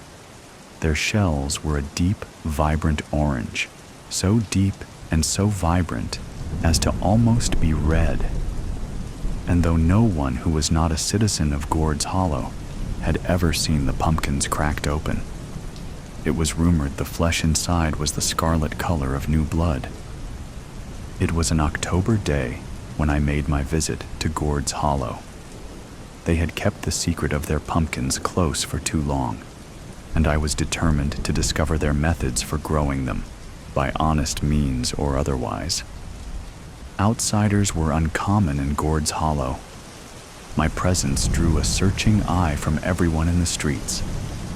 Nonetheless, I conducted myself straight to the garden's fence, a spindly wrought iron affair, and gazed through the bars at the great mist-shrouded fruits inside. "They're a sight to see, eh, stranger?" A voice called over the drone of breaking waves. The speaker was slim, as were all the townsfolk, but he wore a smile as he extended a bony hand. "Indeed," I replied, taking his hand, which I noticed felt almost as if it carried no flesh. "Would it be possible to get a closer look? I am a botanist, and I have never seen such magnificent plants." "Apologies, sir, but I don't carry the key." He nodded towards the chain, wrapped about the gate and secured with a heavy lock. Could you direct me to the person who does? Again, my apologies, but the gourds are off limits to visitors. The man smiled consolingly, and I noticed his gums were nearly the same pale color as his teeth. Could you perhaps answer questions about them then? I am very curious to know how you grow them to such prodigious size. Folks that come here are always wondering about that. He lifted his narrow shoulders. But truth is, there's no mystery to it. They're just milk-fed and tended to with lots of care. I knew about milk-fed pumpkins. It was a simple process. A small slit was made in the pumpkin's vine and submerged in a dish of milk. Capillary action sucked up the nutrients and accelerated growth. Many gardeners in the county employed the technique, but none achieved sizes like those I saw before me. I am astonished to hear that. I have myself grown milk-fed pumpkins, but not to such a result. Aye. Most folks aren't dedicated to it the way we are here.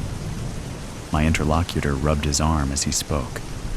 We tend to our pumpkins day and night like other folks aren't inclined to do. It's just good gardening and the milk that makes them grow. But what about fertilizers and seed selection? Do you plant them under the full moon? Of course we do. The man laughed. But so does everyone else. My name's Jack, by the by. If you have designs on staying the night, my inn is just there. He pointed a skeletal finger towards a corner building with a signboard bearing his name. You'd be most welcome for supper and to stay the night. I thanked him and accepted his offer. At dinner, two things surprised me. First, there was not a single dish served made from the bounty just outside the door. No butternut bisque, no fried eggplant, not even a slice of pumpkin pie. The second was the tremendous appetite of the locals. From people so lean and weedy, I would have expected reticence at table, but they ate with a gusto I could not contend against. Platters of steak and liver disappeared before I could stick a fork in, and where the thin men put it all, I could not say. I spent the evening introducing myself and leading conversations to the topic of pumpkins, but the line I received from every man was well rehearsed. Milk-fed and careful labor, the villagers were ironclad in their conspiracy. Jack was good enough to give me his finest room on the second floor, with a window overlooking the garden. I had a spyglass in my valise, and, unsuccessful at dinner, I hurried upstairs to see what might be seen before sundown. The mist made it difficult to gather much in detail, but I was able to confirm the diligent care provided by the townsfolk. Through my lens, I saw at least a dozen at work among the vines, some using shovels and hoes, as would be expected, and others employing water cans. But my eye was drawn to some who carried crates of dark glass bottles. I noted that the umbilical vines of each gourd had an identical bottle attached. As I watched, the gardeners exchanged the attached bottles for fresh ones from their crates. Ah, the milk, I thought to myself. There was a knock at the door, and I slid my glass away before opening it. Begging your pardon, it was Jack, still rubbing his left arm. Word is, there's a storm blowing in off the ocean tonight. I'll have to close your shutter. He stepped across to the window before I could invite him in, closed and locked the heavy wooden blinds, and then was back down the hall. As the night progressed, there was no storm, but through the cracks in the shutter, I could see lamplight moving about in the garden, enough to indicate a great deal of activity. I pressed my eye hard against the cracks, but could make out nothing.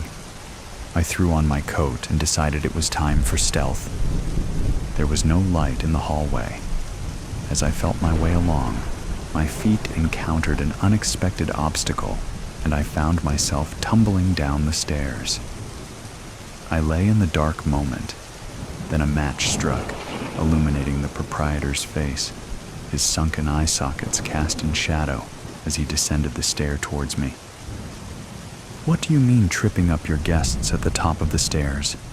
I said, a little sharp in my unsettlement.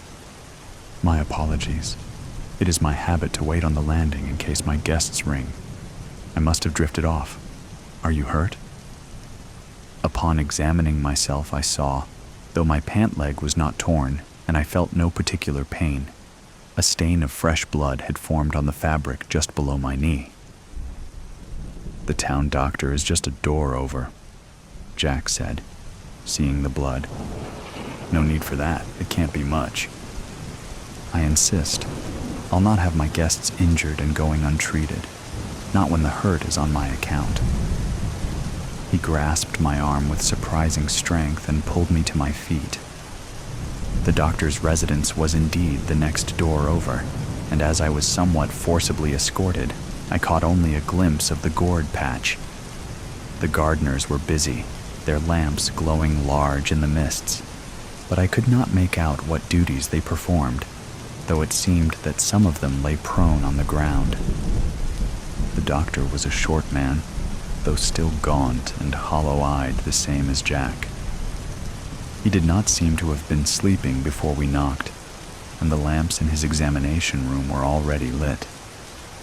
As we entered, he stepped quickly to the storeroom door, which had been left slightly ajar. Before he closed it, I saw its shelves were lined with dark glass bottles. "A tumble down the stairs, you say?" The doctor waved me towards a chair. "We'll have you stitched up presently." I sat and allowed him to lift my blood-stained pant leg. I was surprised to see my shin revealed unscathed. The doctor and I both stared a moment. Then I looked at Jack. His left arm, the one he was accustomed to rubbing as he spoke, was held close against his body. I had not noticed before in the dimness of the lamplight that his elbow was dripping wet. "It's not my blood," I exclaimed, feeling foolish to be in the doctor's chair while another man stood injured. "It's yours." Jack looked down at his elbow. The doctor moved swiftly to his cupboard, from which he extracted a tourniquet, and then to Jack's arm, where he applied it with expert efficiency. As I watched the speed at which the doctor worked, I was first impressed by his talent, but secondly, I became impressed by Jack's composure. He stood undisturbed by his treatment, as if it happened every day. Then I wondered that neither man had taken a moment to examine the source of the blood, but proceeded as if they already knew where the laceration lay. As I considered this, a horror needled into my brain. "Milk-fed," I whispered. Both men turned, their deep-set eyes glinting in the lamplight. "What was that?" Jack asked, his voice soft. "It's not milk. What you feed to the gourds, is it?" Neither man replied. "It's a wickedness," I said. They seized me, one on either side. "My apologies," Jack said. "It would have been better if you'd not come to our town." With strength, I could not resist. The two men pulled me outside. The doctor lit a lamp, and I was pushed towards the wrought iron garden gate. The glow of workers' lights haloed the gourds as I was drug along. The crooked necks stood taller than my head, and the marrow squash were laid above the ground like unburied coffins. At the foot, the great orange gourd, I was forced to my knees. "This is what it takes to grow them to such magnificence," Jack hissed as he bound me hand and foot. I waited to feel the bite of a scalpel in my inner arm. Instead, I was thrust face down, then it seemed, left alone.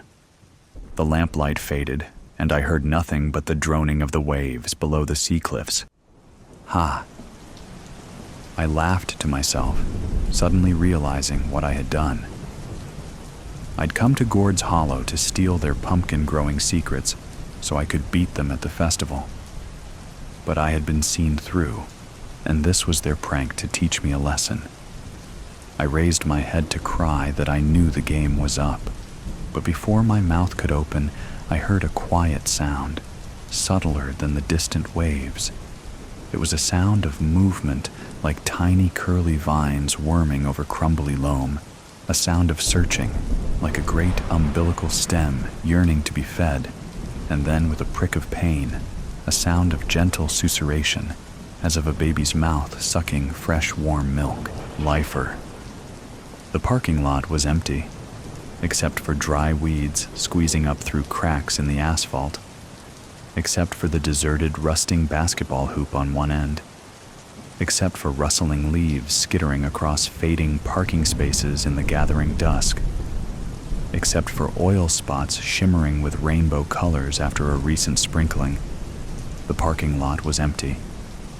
And because fate is resourceful, a steady, gloomy rain started falling, blurring any hope of discovering the mysterious body called in by an anonymous tip. "What's in the corner by that dilapidated chain-link fence?" my partner, Andy, asked. "Looks like piles of garbage bags being buried by soggy leaves from here," I answered. "I'll circle around for a closer look." "I detect movement. Do dead bodies move?" "Nah, just rats crawling all over." "Better get out and take a good look. Bummer the rain is getting worse, and the wind is picking up, turning this into a chilly, miserable autumn evening. Not even a sliver of a moon. Why is that always the way when a body shows up?" Andy complained. "Can't we simply call the coroner's office to come claim the neatly wrapped package?" "They would love that and have our badges if it turned out to be nothing more than trash. We gotta confirm whatever it is. Sorry. Get your slicker on and take your flashlight. I'll be ready to call it in." I pulled the squad car up as close as I could as he prepared to exit. Suddenly, lightning flashed. Thunder pealed as a hail of bullets pounded the passenger side. Andy fell back inside his head, exploding and pouring gray matter all over me and the upholstery.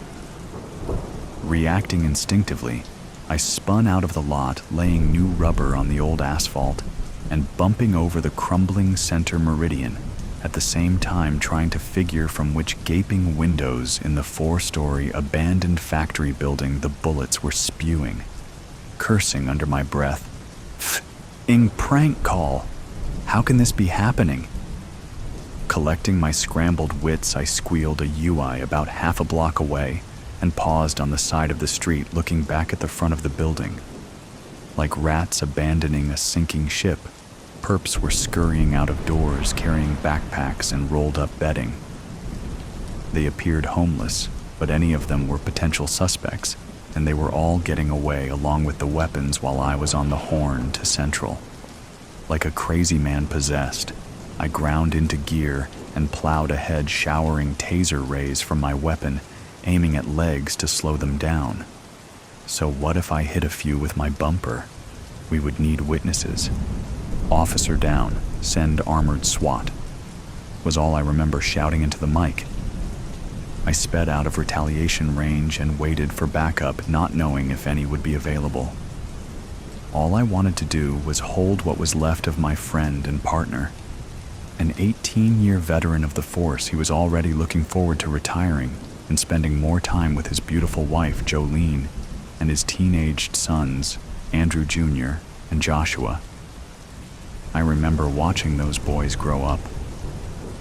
How am I ever going to face them? As the senior officer, I'm the one who was supposed to be protecting him. Instead, I delivered him into a hail of bullets. We let our guard down, dear boy. I don't have anyone waiting at home for me. Why couldn't it have been me with a new hole in the head? It can't even be an opened casket. No mortician can put the pieces back together. Bleak rain continued to fall into the chill autumn night, highlighted by blue and red strobing lights and streaking lightning punctuated by thunder.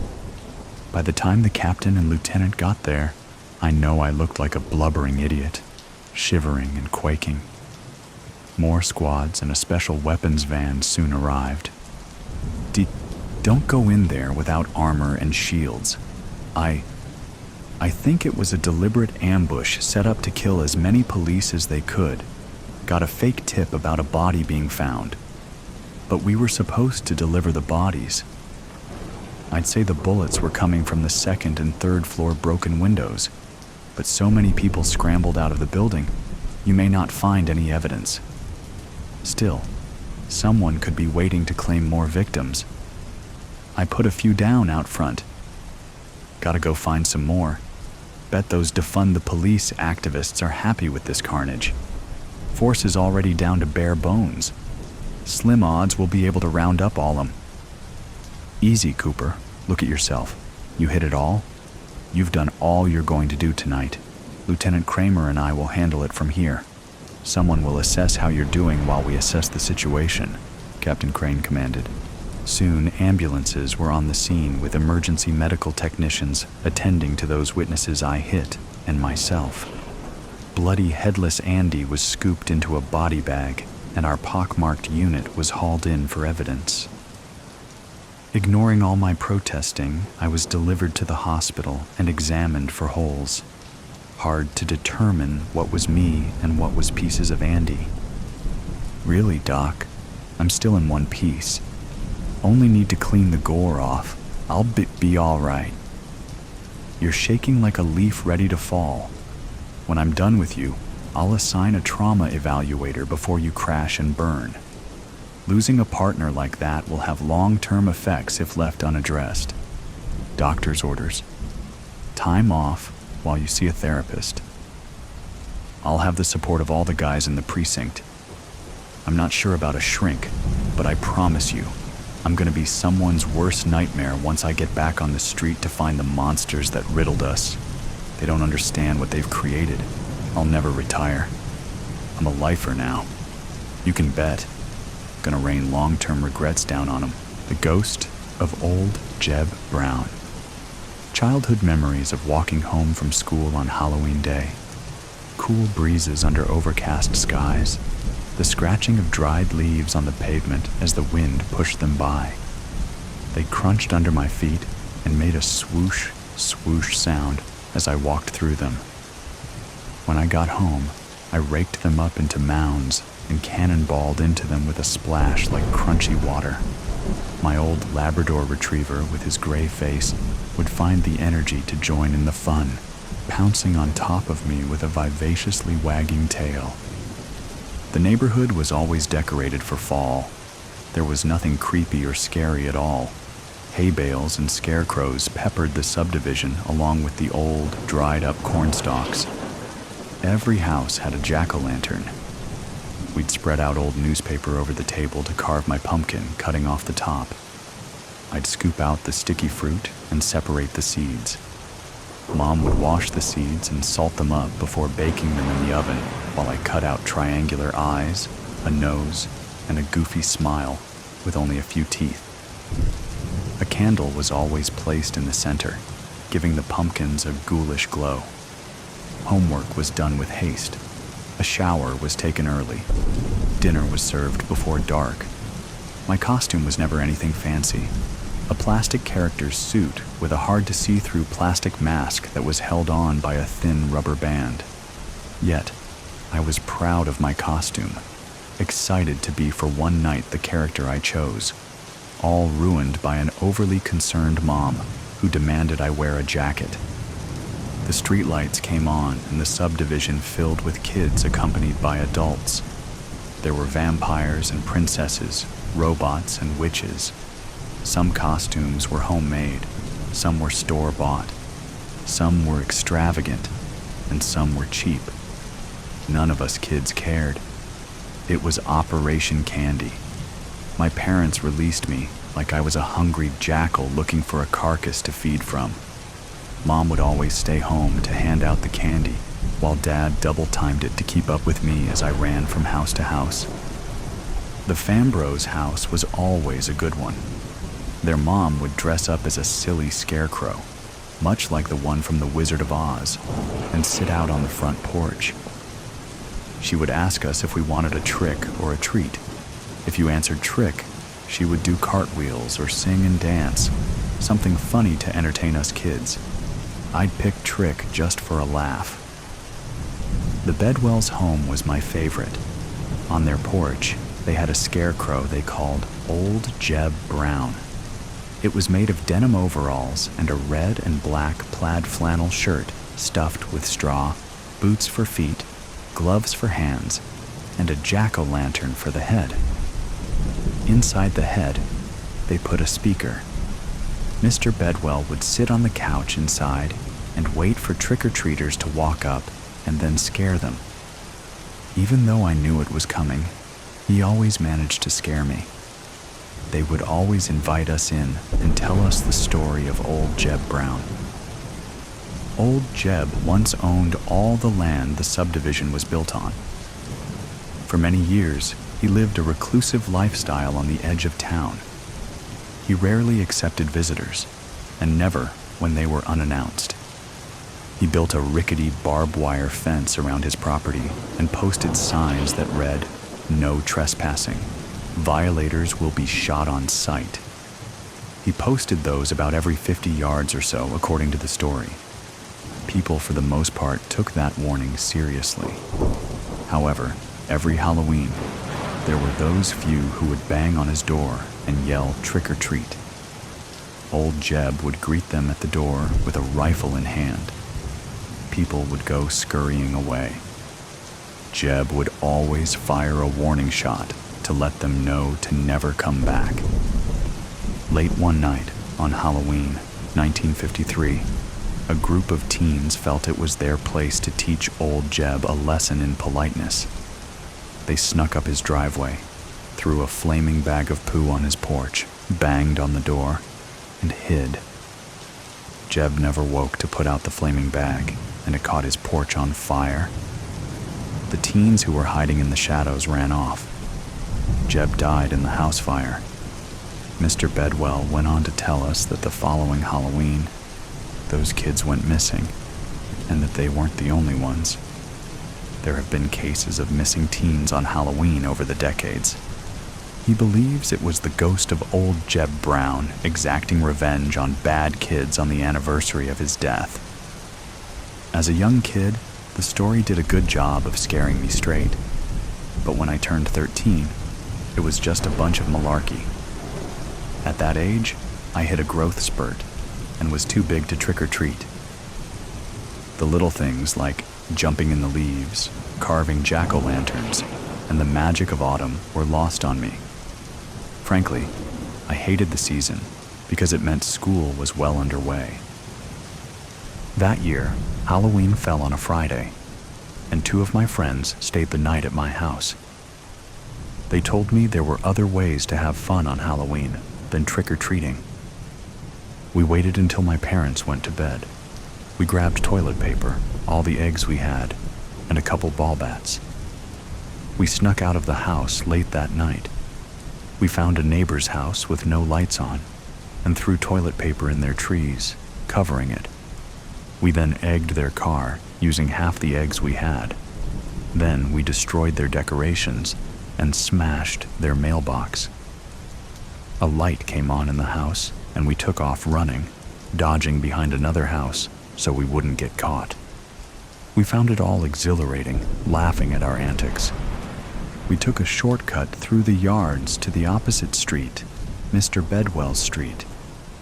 My friends saw Old Jeb the Scarecrow and immediately wanted to ruin it.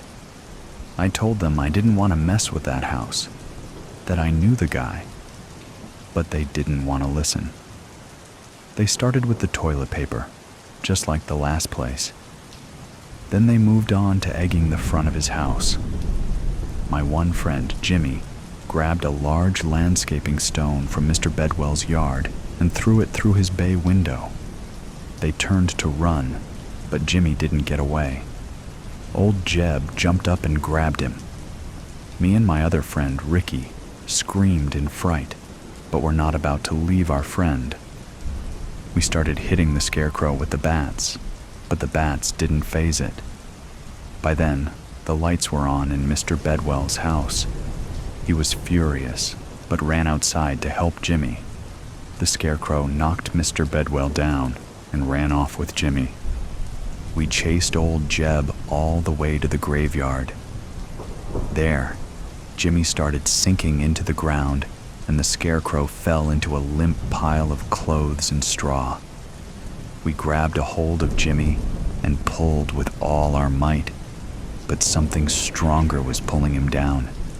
We screamed for him to hold on, but the dirt was rising up over his face. His hands slipped from our grasp, and he was gone. We didn't have time to mourn or dig. The scarecrow stood back up, alive, and stomped towards us with intent. We scrambled to our feet and ran, but not fast enough. Old Jeb caught Ricky and started dragging him down to the grave. I grabbed Ricky in a bear hug, hoping to keep him above the soil, but I started to sink as well. I let go of Ricky and climbed out. I looked at Ricky. I saw terror in his eyes, but I didn't know what to do. I didn't want to end up like him and Jimmy. I was scared, so I ran, and I didn't look back. When I got home, I quietly snuck back inside and went to my room upstairs. I looked out the window, and there it was staring up at me. I sat on my bed watching it. It never moved. Not until the sun came up and it collapsed into a pile of straw and clothes again. 30 years later, and I still have to lock myself in my house every Halloween night. The ghost of old Jeb Brown sits outside and waits. Sweetbread. An epilogue. My sister has always had a soft heart, soft as sweetbread. She cried after the old woman, despite everything. Maybe because of everything. I remember holding her as she wept, both of us covered in soot, her fingers scalded from holding shut the oven door. After the tears, she was quiet. She trailed me through the awful house with its sweetbread walls and sugared windows. I found the clothes we'd arrived in, offered up her kirtle, and she donned it without a word.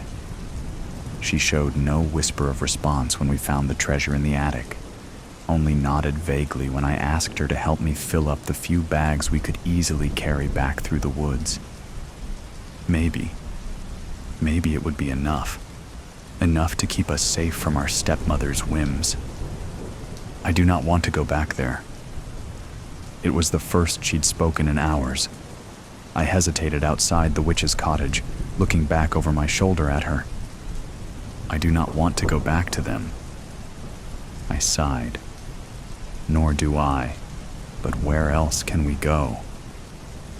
She wrung her fingers together in front of her skirt, eyes downcast and her teeth digging into her lower lip. Eventually, though, she nodded. Fine, you are right. She looked back at the house. Wait 1 minute. There may be something left in the kitchen. The kitchen? I repeated in horror, but she only nodded. Yes. She did not think I paid attention, but I did. I know which of her potions might be useful. If nothing else, we can sell them when we get back. I nodded slowly and followed her back into the cottage, though I stopped in the open arch that led into the kitchen itself. She moved easily, though the space, reminding me painfully of just how long she had been under the witch's thumb, while the horrid crone tried to fatten me like a prize hog. She collected some dozen bottles and vials, tucking them carefully in between the bolts of silks and satins we had pilfered from the attic before returning to me. Let us go. Though there was no trail this time, she seemed to know her way through the trees. I asked how, once, when we paused to wait out the dark, but all she said was that she simply knew now, as though the forest spoke to her in a way it hadn't before. I felt the first thrill of fear at that. but I knew that she was still so scared herself. I refused to let her see it. I tried to coax her into dreaming about what sort of life we might have with the witch's pilfered treasure, and managed to earn a wan smile for my efforts. But it was cold and dark, and soon enough, we simply huddled together under a gnarled tree as we waited for the deepest part of night to pass. When grayish dawnlight began to filter through the leaves, she was the first to stand. She had gone quiet again, and only answered me with faint hums or single words as we continued on our way. She seemed more comfortable to be leading us now, but something in the set of her shoulders reminded me of something. Something I could not quite name. Eventually, I lapsed into her silence when the trees broke apart to reveal the familiar shape of our father's home. She froze. Then she broke into a run, and I was only half a step behind her. The door was already opening when we reached the stoop, and our father met us with his arms open and tears in his eyes. He held us close and apologized, over and over, praising the Lord's name. I embraced him in turn, but alongside the relief in my chest, there was an anger in my gut. It had started a spark, but over the length of our trek back through the woods, had grown into a steady flame. I met my sister's eyes over our father's shoulder, and a chill ran through me. If my anger was a flame, then hers was the dead cold of darkest winter.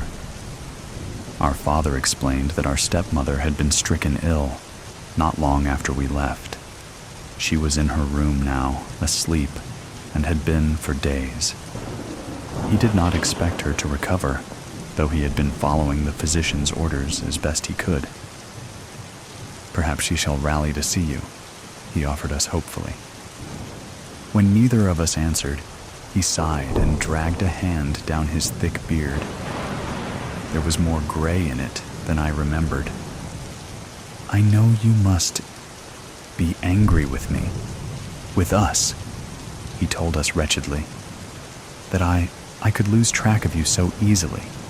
It is an unforgivable failing in a father." "Lost?" I started slightly at the sharp edge in my sister's voice. Our father did too. She had always had a soft voice to match her heart. "We were lost?" she repeated, staring at him intently. Our father stared back, eyes wide with a hint of fear. "Lost," he confirmed at last in little more than a whisper. I dropped my eyes, unable to continue looking at him. My sister did not. Abruptly, she stood from our small table. "We will go see her then." I blinked, startled both by the sudden movement and the conviction in her voice, but I followed her into our stepmother's sick room. That flame of rage flickered a little higher in my chest, and I found that I could not make myself move more than 2 steps inside the door. My sister knelt beside the hateful woman and smoothed a hand over her brow in a gesture so tender it made me want to break something. "Here." She tipped one of the witch's vials against her lips. "This will help." I almost reached out to stop her, but as though she sensed the movement, she held a staying hand back toward me.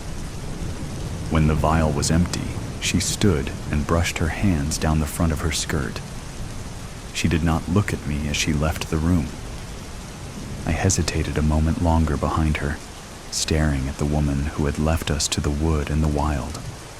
Already, her breathing seemed easier. Anger and love for my sister warred, twin flames in the center of my chest. She had always borne such a soft heart. Our stepmother was awake and lively within a day. Though shocked by our return, she was mollified enough by the offerings of treasure we had stolen away with that she simpered and even summoned up some mawkish tears through which to tell us she was so sorry we had been lost to the wood. My rage burned hotter, and my sister grew colder. "We should celebrate your return," our stepmother exclaimed, a shawl wrapped around her shoulders, but no other sign of her illness remaining. "What do you wish for supper, my darlings?" "Sweetbread." I jerked around to stare at my sister, eyes wide and mouth agape. She did not so much as glance at me, but I felt her hand take mine under the table. She smiled at our stepmother, and my throat went dry. "But you are still recovering, stepmother. I feel quite well, all things considered. I shall make it," she offered gently. I could have stopped her then, could have clutched her hand in mine and dragged us out. We could have taken the treasure and left. It had been foolish of me to think there was nowhere for us to go. We might go anywhere. Seeing our father again, hearing him refuse to admit what they had done, made me sure of that. But my sister looked at me, just for a moment, and the ice in her gaze froze me to my chair. She was not looking for permission, but I nodded shakily anyway. Our stepmother exclaimed what a good, kind girl she was as she moved into the kitchen. Soon enough, the cloying smell of the baking sweetbread hung thick in the air. It was all I could do not to gag. My sister served the plates while the bread was still steaming gently, even drizzling the last of our honey stores over our parents' portions. "We can always get more at the market now," she said with a hollow little laugh. Our stepmother agreed happily, though our father hesitated a moment before doing so himself. He was watching my sister with a faint wariness as she took her seat beside me. "Go on then, let us eat." They did.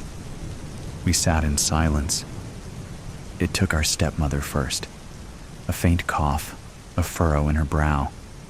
She looked up with confusion, which changed quickly to a horrified realization as she stared at my sister. "You!" Our father choked, red spattering his lips. I looked away, squeezing my sister's hand tight where she had once more taken it beneath the table.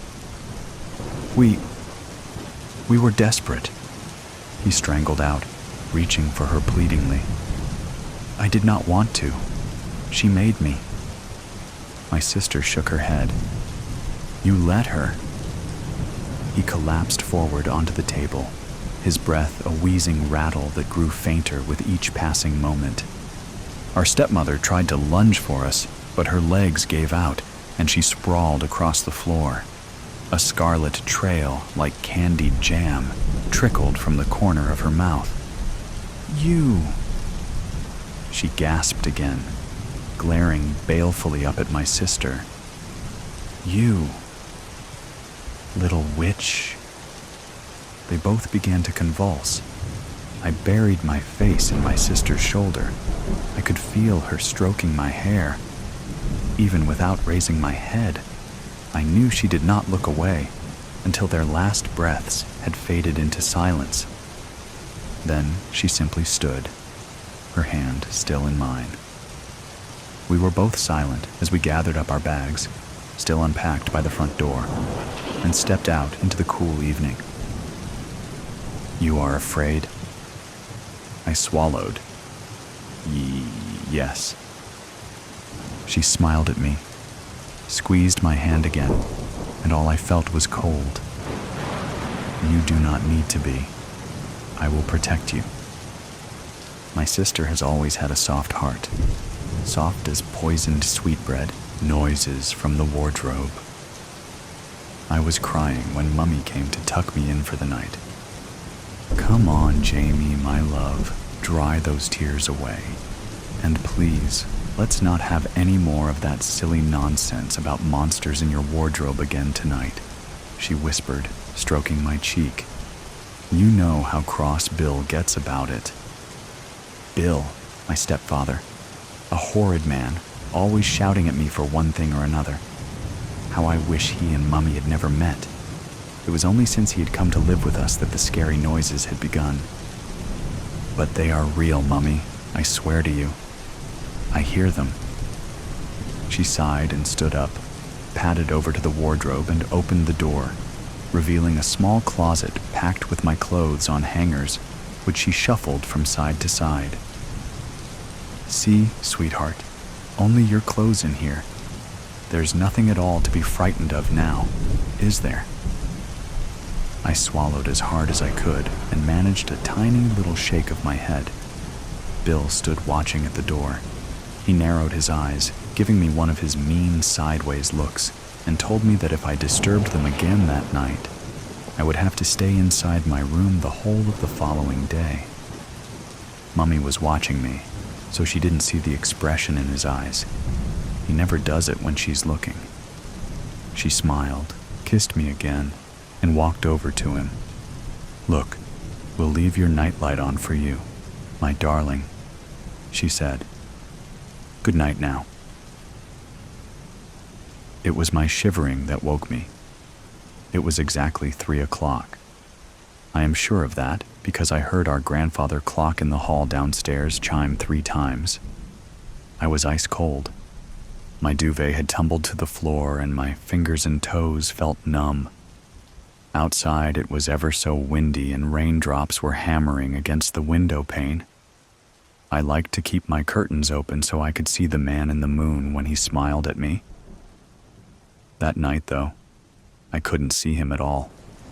The clouds were hiding him from me. I reached down for my duvet and wrapped it around me, blowing on my fingers to warm them up. That's when I heard it, the rattling of someone fiddling with the wardrobe doorknob. I longed to shout for Mummy, but I knew Bill would be angry if I disturbed them. Instead, I slowly pulled the pillow over my head and tried my best not to listen, but it was no use. Then came a familiar sound. My wardrobe door always creaked when you opened it slowly. I could tell that it was edging open, little by little. You couldn't mistake those short staccato creaks as the door jerked. It had to be the monster, and tonight it was coming out to get me. Normally it stayed inside the wardrobe. My heart began hammering in my ears so loudly, I remember being terrified that it would hear. Curling myself into a ball as tightly as I possibly could, I squeezed my eyes shut and bit down on my lip to stop myself from crying out loud. I remember tasting the blood as it trickled into my mouth, but I still didn't dare move an inch. Eventually, the door stopped moving, and I heard a shuffling of something brushing against wood. Peeping through my fingers, I was just about able to make out a human shape in the dim glow of my nightlight. A smallish figure was standing at the bottom of my bed, staring at me. I could hardly believe it. The monster was no bigger than me. But the thing was, it was pure evil. I just knew. I think that was when I wet the bed in terror. I couldn't help myself. But I couldn't let it know. I remember the sensation of warm liquid spreading down my legs and hoping that if I simply refused to budge, the horrid monster might not find out. Maybe if I recited the Lord's Prayer to myself, it would go away and leave me alone. It stayed there, watching me for ages, whilst I prayed with all my heart for it not to hurt me. Eventually it hissed, "It's time!" Then it stomped over to my door, cracked it open, and slipped out onto the landing. When I heard it knocking on my parents' bedroom door, I almost had heart failure. My stepfather would be furious.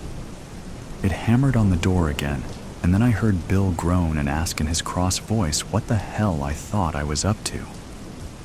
Suddenly, their bedroom door crashed open and slammed against the wall. What I heard in the next few seconds were the worst sounds I had ever heard in my entire life. First, there was a scuffling, and I heard Bill swear out loud. After that, there were lots of heavy crashes, followed by a kind of gurgling and a piercing shriek that sounded like Mummy's voice. Afterwards, I heard her screaming, screaming, and screaming. There were more bangs, then a few resounding thuds and weird moaning noises. And still, the screaming didn't stop. What could I do? I wanted to run and help Mummy, but how could I? Paralyzed by fear, I jammed my fingers hard into my ears to block out her screams. After what seemed like ages, there was silence. Utter silence. Not a sound. I tell you, that deafening silence was 10 times worse than the screaming. I then watched, horrified and open-mouthed, as the monster crept stealthily past my bed without so much as a single glance in my direction, wrenched the wardrobe door open, and stepped inside. It wasn't until it had pulled the door firmly shut with a click that I felt able to move. My pajama bottoms were still soaking wet, and now they felt yucky and cold, but I didn't even care. I jumped up and shot out of my room to see what the monster had done. It had hurt Mummy, I was certain. I had to help her. I spotted Bill first. He lay sprawled face down in the entrance to their bedroom. I didn't care two hoots about Bill, but where was Mummy? I needed to find Mummy. I leaped over the motionless form that had been my stepfather and slipped to my knees in a dark red, sticky puddle of gooey stuff, slowly expanding across the parquet from underneath his head. It was gross. I wiped my hands clean on my pajamas as I struggled to my feet and gazed around. The room looked like a scene from one of those scary murder movies Bill liked to watch on the TV. There she was. My dear mother was slumped sideways, half in, half out of the bed. Her frilly white nightdress was crimson. Her beautiful hazel eyes were wide open, still full of shock, her mouth gaping in a now silent scream. A huge kitchen knife protruded from her throat. I recognized it. It was the sharp, shiny one from the back of the kitchen drawer, the one Bill always used to carve the lamb on Sundays. As gently as I could, I gripped the smooth brown handle of the knife and tried to lever it out of her poor, lifeless body, but it was ever so difficult to do. When it finally came free, there was an awful slurping noise, and more blood trickled down her neck. I fell backwards and let the knife drop to the floor. The coppery smell of all that blood was suddenly overpowering. I think that must have been when I began to scream. I was still screaming when the police broke down the door, having been alerted by Mr. Wilson, our next-door neighbor. I very quickly learned that, just like Mummy and Bill, they didn't believe there was anything or anybody in the wardrobe. Even to this day, nobody believes a word of what I say. It has become unbearably hot in this room. I start to feel skittish and wipe my sweaty palms up and down my jumpsuit legs to prevent my knees from jiggling up and down. It is made of scratchy nylon material. Horrid orange color, too. My jaw clenches tight. "Why doesn't anybody believe me, doctor?" I whisper through gritted teeth. That's all I can remember. I swear to God I have not invented anything. It is honestly what happened on the night my mother and that man were killed. My hands ball themselves into fists.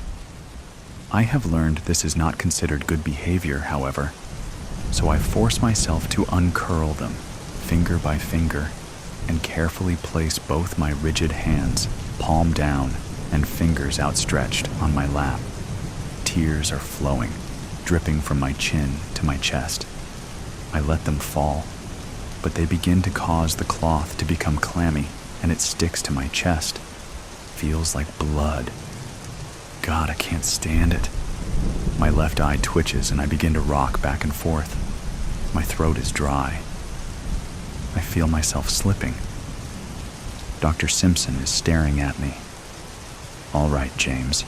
I think that is more than enough for today," he says, removing his spectacles and placing them with his pen and pad on the small table at his side. "You've done well. This is fine progress we have made this afternoon. I believe our sessions are finally getting somewhere." He then smiles and reaches for my hand. I'm sweating, shaking, still sobbing. I'm proud of you, James. This is the first time in the 11 years you've been in here with us that you have actually mentioned these sentiments of ambivalence towards your stepfather. It is excellent that you are beginning to admit and evacuate any feelings of pent-up hatred you have been suppressing all this time. He hands me a small plastic cup and presses a button on his pager. Here you go now. Take your meds. Look, the nurse is here to escort you back to your ward. I'll see you for our next session. Same time next week. The request. Hear me, O Master, as we submit to your will for our meager and groveling desires. We beg and ask you to feel our souls as they bend and call to you, O Master, for your mercy and favor upon us now. We beg you to hear the thoughts of us all. Kevin, Robert, Dave with the beard, Dave without the beard, Steve and Stephen, Roger, and, yes, my little brother, Brian. We have brought ourselves to this place on this very cold and difficult day to ask you for your assistance, O Master. And please respond pretty quickly, because my brother is driving me crazy and the others don't have the nerve to actually ask for help. We seek your assistance to meet girls. Yes, my master, we submit to you and hope to seek your favor to have the females of our neighborhood submit to our will. Don't tell anyone that the first one to have any success with girls has been my little brother, because that would work against us and our desires. Besides, it was only one time when he got a kiss from someone in his class on a dare. She really did not like him, but he keeps talking about it. Don't tell anyone. Yes, I have been asked by Kevin and Dave with the beard to say that they do have girlfriends, but they are unhappy females who will not go to first base with them until they are actually serious about what the relationship is all about. No information has been shared to explain what that may actually mean. I suggested a ring, but Dave without a beard and Steve and Stephen think that this might be going too far for... Oh, Master, I have been told not to use their names. Brian wants me to put it into my supplication, and that this is not relevant if we do have your favor in these matters.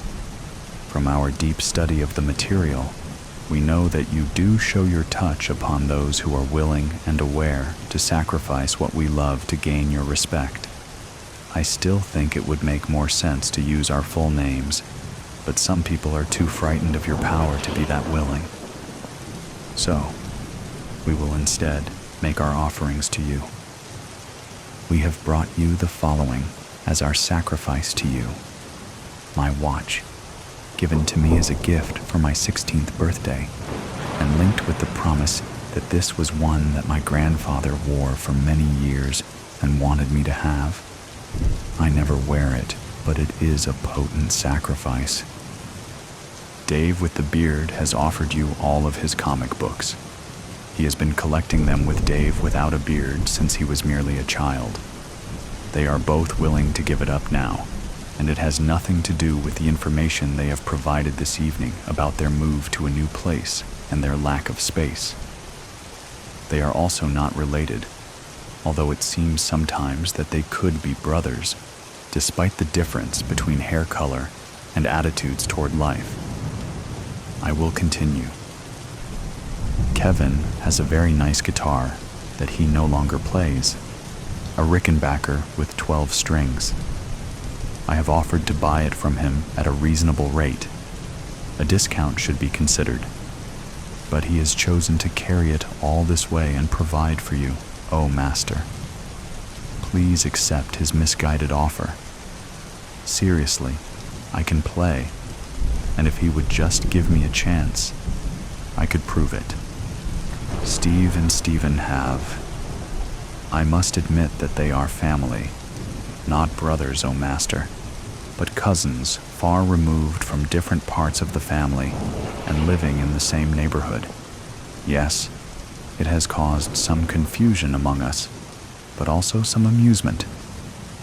Their offering, O Master, is to have a change of name. They have not yet decided which of them should make the sacrifice and have a new appellation, but they are making the inquiries needed to find out how it shall be done. I do not think this is the greatest sacrifice possible, but their minds are made up, I think. Robert has remained silent, O Master, and we are beginning to wonder if he is really into this. His appearance betrays an interest in sports more than obedience to you and your powerful essence. We have asked what he would like to contribute to achieve our wishes, all of our wishes, and he has made a sneer and tossed in a baseball into the ring. It is cold, so we know that this was a special ball that came at the end of the season, but I still feel that this is a grave insult. His response of "take it or leave it" is no reflection upon your majestic power, but please accept that this is coming solely from his arrogant soul and should be treated accordingly. Roger has brought his savings bonds. We told him that his sacrifice should not be so obvious, but he is adamant that they will mature soon, and that even those in your particular plane, O Master, should appreciate the money.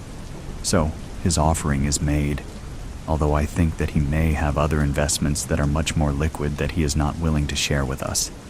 He just needs to trust us once. Finally, my little brother wants to sacrifice me. I feel that this would be quite pointless and silly.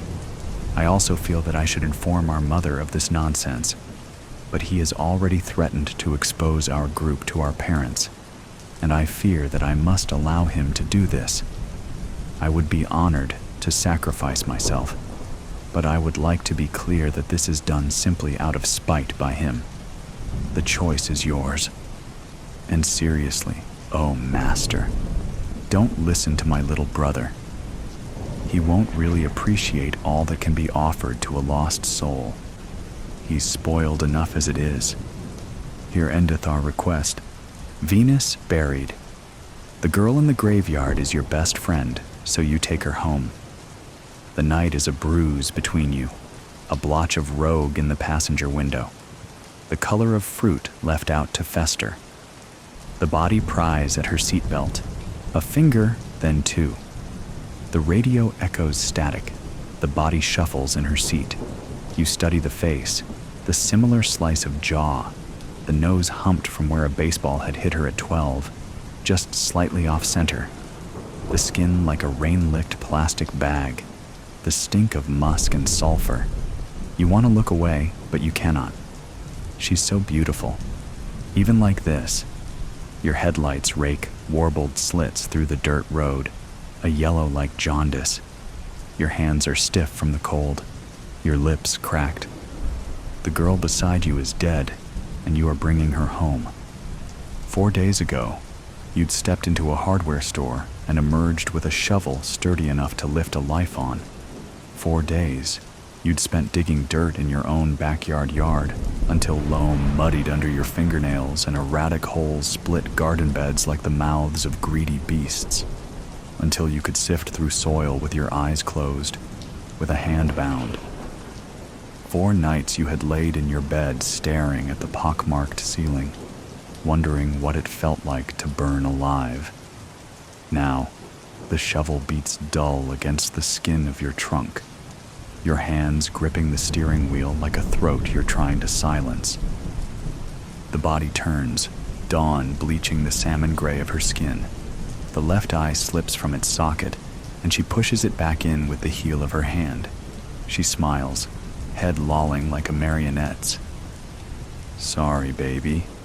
Her voice comes out strained. "I wasn't expecting company. I'm sure you understand." In a sickle of citrus moonlight, Adeline Marcus smiles up at you with shell-pale gums. Adeline Marcus died on the 31st of October and was buried a week later, the date on her gravestone a month shy of her 18th birthday. In the court, The boys would claim it was an accident, that they didn't know she was inside. For better or worse, you believe them. The fingers striking out matchboxes, the beer cans constellating the sidewalk, a prank gone too far, the wrong place, the wrong time. It doesn't have to be on purpose. She didn't have to be home. The coroner ruled it suffocation, but all you can imagine is flame like a stiff palm striking over and over. Adeline had crawled from the mouth of the home on her hands and knees. She was dead by the time she reached the pavement, her Sunday dress singed up to her knees. The dress you knew well enough. Either way, the boys were left with 25 to life, and the Marcuses were left with a dead daughter, a ring of ash like chalk on the pavement. You were left with a misplaced guilt like hunger, a guilt like an Ouroboros, choking on the tail, swallowing the head, eating yourself alive and being unable to stop, even as it consumes you. Because this wasn't the sort of thing that happened to good people. You watch water curl down your shower drain, carrying with it mortuary makeup, kaleidoscopic insects, and jasmine bubbles. Strings of dirt stretched out like sinew. The body's head rests on her knees, vertebrae needling through her back like a line of molars. The electric lights wash her green, dark veins rooted under brittle skin. She turns her face to the shower head and picks at the powdery sediment under her fingernails. The shower floor is a mess of grit, and you think of a child scooping up the sand. You turn the heat up until it scalds and scrub mildew from the base of the shower door. You think, if you can only get everything clean, everything will be all right. She turns her head and looks at you through eyes obscured by glass paneling. She says, "It's not as bad as all that. I don't even think I felt a thing." But she says it through lips the color of spoiled plums, so the sentiment doesn't ring true. You lift threadbare towels from the bottoms of your linen closet. You walk 3 times around your block and return to a corpse sat on your sofa like she has nowhere better to be. There are ants in your sugar bowl. You try to remove them, lift their crystal-knotted bodies on the prong of a fork, but they slip between the gaps, and you are left with a mess bigger than when you started. Tea-brown sludge bleeding from thoraxes and the stink of vinegar. There's a dead girl on your sofa, but let's focus on the ants in your sugar bowl, the way they thread through cysts of white like veins on a leaf, like the capillaries that run through the skin of your face. You make tea anyway. You add too much milk and sit cross-legged in front of the body. She stares at you. You stare back. The two of you drink, and ribbons of watery milk pour clean out her trachea, the gaping hole in her chest. But she doesn't stop drinking until you do. "You're not looking at me," she says. "Not really." "Yes, I am." You twist your hands in the shag carpet. "Aren't I now?" "No," she says. "You're not." You leave your teacup on the floor, saucer and iris of yellow, and go upstairs. You take 2 cigarettes from the carton squashed on your father's desk, and then think better of it. Press down with your heel until tobacco dissipates into the tawny carpet. You change your bedsheets twice, eggshell white, no, gray with peonies. You make a second cup of tea. When you get back to the room, the body is still there. You are looking at her. You are not looking at her. "Do I disgust you?" she says. "No." She shakes her head, dark hair plastered to her shoulders like reeds. "No more than I always did." "You need to sleep," you say. "Baby." She tilts her head to one side. "Sleeping is all I've ever done." The last time you saw Adeline Marcus alive was in the back of a stranger's car. parked on a stranger street, with the taste of a stranger's tequila fresh between your lips. You were never two built for parties, so the outcome was a pair of girls who looked like they were playing dress-up. Blousey dresses with sleeves like a nun's, thrift store necklaces noosing your necks, shoplifted lipstick which she hid beneath her mattress, more wax than pigment. But in the citrus peel of streetlights, in the low trill of distant music, the two of you looked beautiful.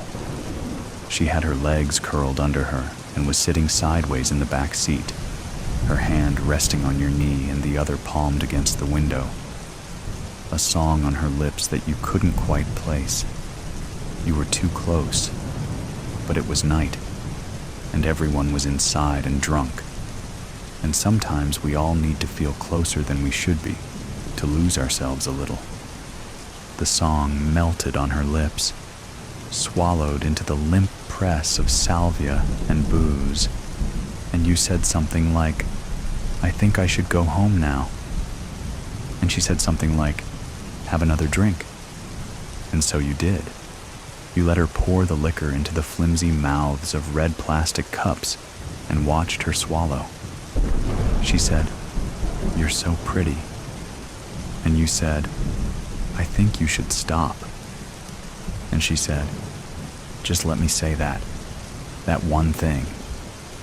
And you wanted to say, "Stop fucking looking at me like that."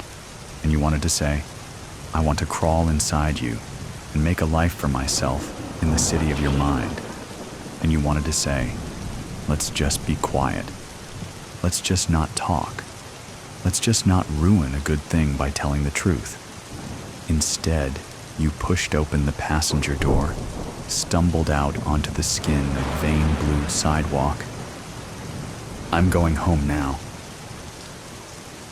The body lays with her back to your bed, hands worming in the floral sheets, chestnut hair spilling across her throat, past the ballpoint pen-marred bedposts, over the gray skin of her forehead. You are thinking about the silken mouth of a coffin. You are thinking of how she looked when you pulled her from the rose mouth of heaven. The radiator hums. A lace curtain bellies your open window. She rolls over onto her side, slots her hands together like pieces of a decaying jigsaw puzzle. "You still can't even look at me." Her mouth moves too slowly, words like chewing gum. "Why am I here, Bet?" "What's it for?" There are pink crescent moons on the bed of your palms from the bite of your nails. She pulls her knees to her chest and a bone cracks. She pulls her knees to her chest and a molar tumbles from between her keyhole lips. "You can only love me when I'm not here. You can only love me when there's nothing left to love." You press your cheek to the cool spread of linen beside her. You listen to the steady beat of your heart, the way you can feel it in your fingertips, entirely singular. "Don't tell anyone," you say. "Did you want it to die with me, Bet?" She shifts and her hair falls against the nape of your neck. "Were you glad it was silenced?" "Don't tell anyone," you say again. She sighs, lays herself back down so you're face to face. Crooked nose, eye pulling from its socket, the onset of gray-green decay wreathing her jaw. The smell of soil and rot and cicada-heavy nighttime. "Who could I tell?" She brushes your hand. "I'm not really here." And suddenly you can imagine it is your fists splitting beer cans in two like overripe fruit. It is your fingers on the matchbox, your fingers striking out. But you both know the house would still be on fire, and you both know you'd leave alone. You take her hand. You put your face in the crook of her neck and beg forgiveness from a ghost. "Don't tell anyone, it keeps following me. All the time. I've been feeling it for days now. This eerie sensation of being watched. This morning, an envelope slipped under my door. No name, no return address, just a single line written in red ink. Come to the garden on Elm at midnight. Don't be late. My first thought was that it was a prank, maybe a mistake. But deep down, I knew it wasn't. I felt that same strange, heavy sensation in my chest, the feeling of being watched. Whoever's been following me wants me to come to this meeting. I should ignore it. It's driving me mad, circling in my head over and over. It doesn't make sense. Why would anyone ask me to meet them in a garden I've never visited? I don't leave this room. I can't leave this room. The thought of stepping outside makes my chest tighten like the poisonous air. The walls aren't walls anymore. They're closing in, pressing closer each day, shrinking until no room is left. I can feel a slow constriction, like the tightening grip of a snake coiling around my chest. It was there again. I felt its rancid and sour breath hovering just behind my neck, the cold seeping into my bones. The buzzing, crawling under my skin, burrowing deep, an itch I can't reach, is maddening. I dug my nails into my arms again and tore at the skin until the blood flowed warm and sticky. It hurt, but I didn't stop. The red smeared against the white of the sheets like some twisted artwork. I laughed. I laughed because the pain reminded me I was still here, that I wasn't gone yet. Not entirely. But the blood, the warmth, it didn't last. It never does. The cold always comes back, dragging me under. I've spent the whole day staring at the envelope, trying to make sense of everything. What does he mean, don't be late? I opened the envelope earlier, but it only made things worse. Inside was a single photograph, a picture of me, taken through the window of my room. The timestamp showed it was taken 2 nights ago, right around when I started feeling like I was being watched. But my room doesn't have a window. It is still me in that photograph. But how? October 12th. I didn't go. I don't know why. I sat here, staring at the clock, watching the minutes crawl by until midnight came and went. I couldn't move. My legs felt heavy like they were stuck to the floor. The envelope is still here where I left it, taunting me. I can't shake the feeling that I wrote it. It's ridiculous. Why would I send something to myself? I checked my desk drawer where I kept my pens and paper, but they were all where I left them. Still, that handwriting is mine. I know it is. I can't deal with that right now. I didn't sleep last night. Or maybe I did. I can't tell anymore. The line between waking and dreaming has blurred into a haze like thick and endless fog rolling in from the sea. I lie there, staring at the ceiling, counting the cracks. They're growing, splintering outwards like delicate spider webs. I wonder if they'll reach me, if they'll come down in shards of plaster and dust, burying me alive.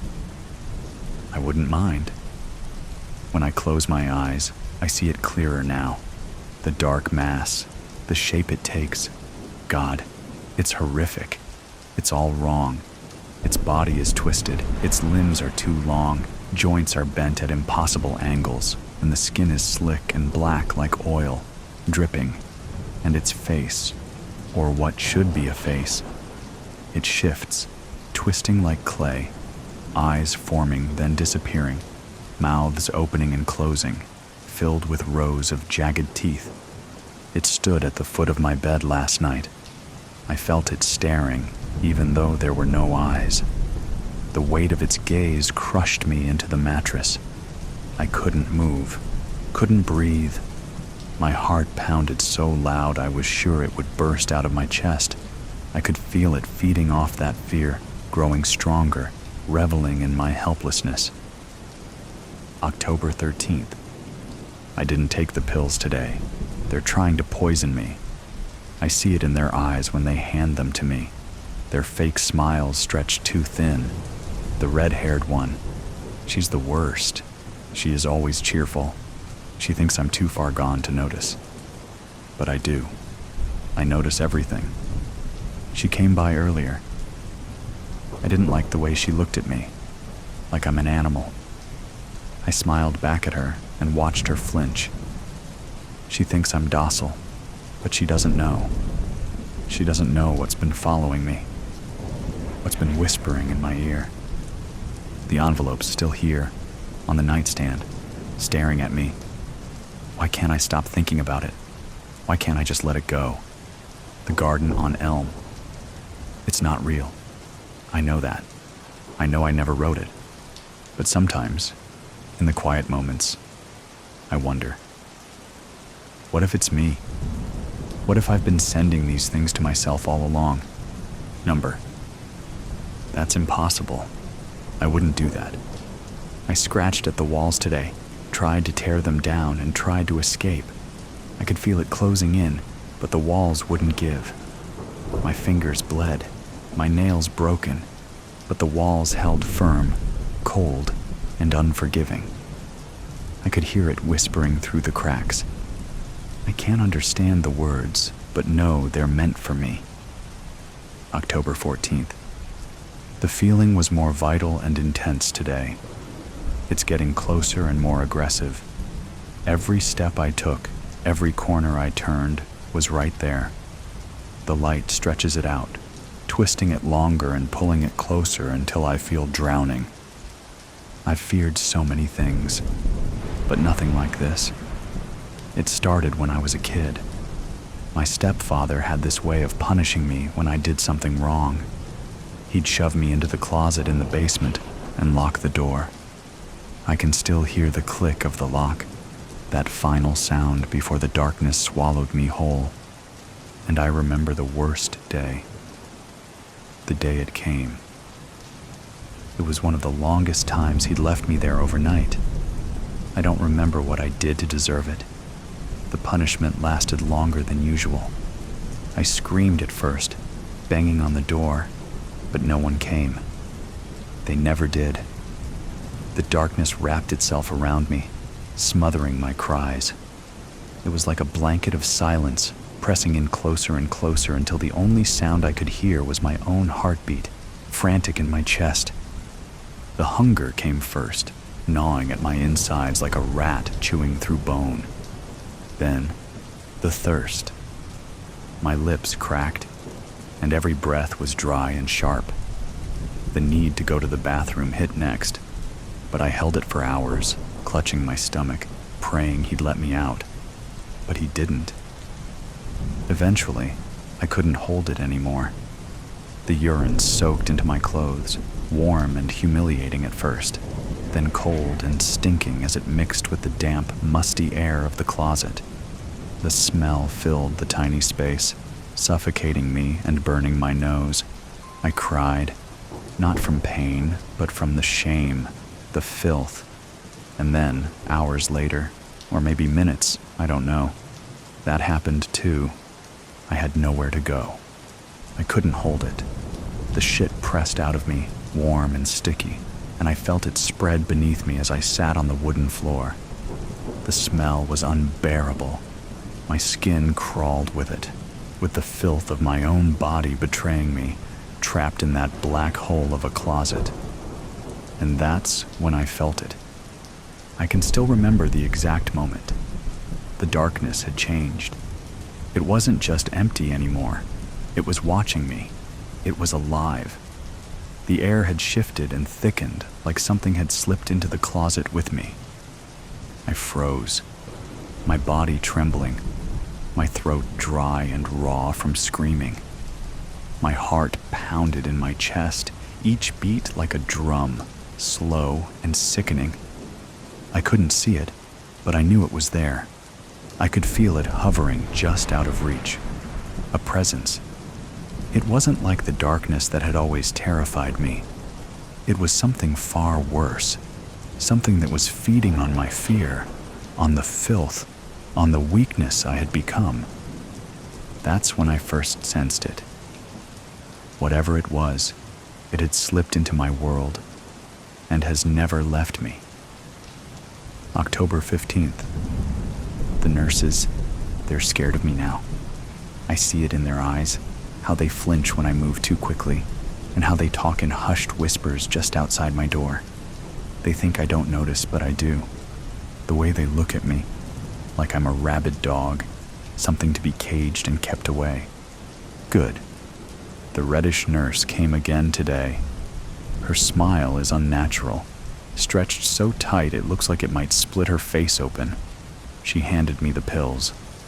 Blue ones this time. I took them from her and felt their weight in my hand. But I didn't swallow them. I smiled back at her. Pulling the corners of my mouth up like that felt strange. My face was stiff, unused to the motion. I wonder if she noticed. I let the pills slip from my hand and watched them fall to the floor, bouncing once or twice before disappearing into the shadows.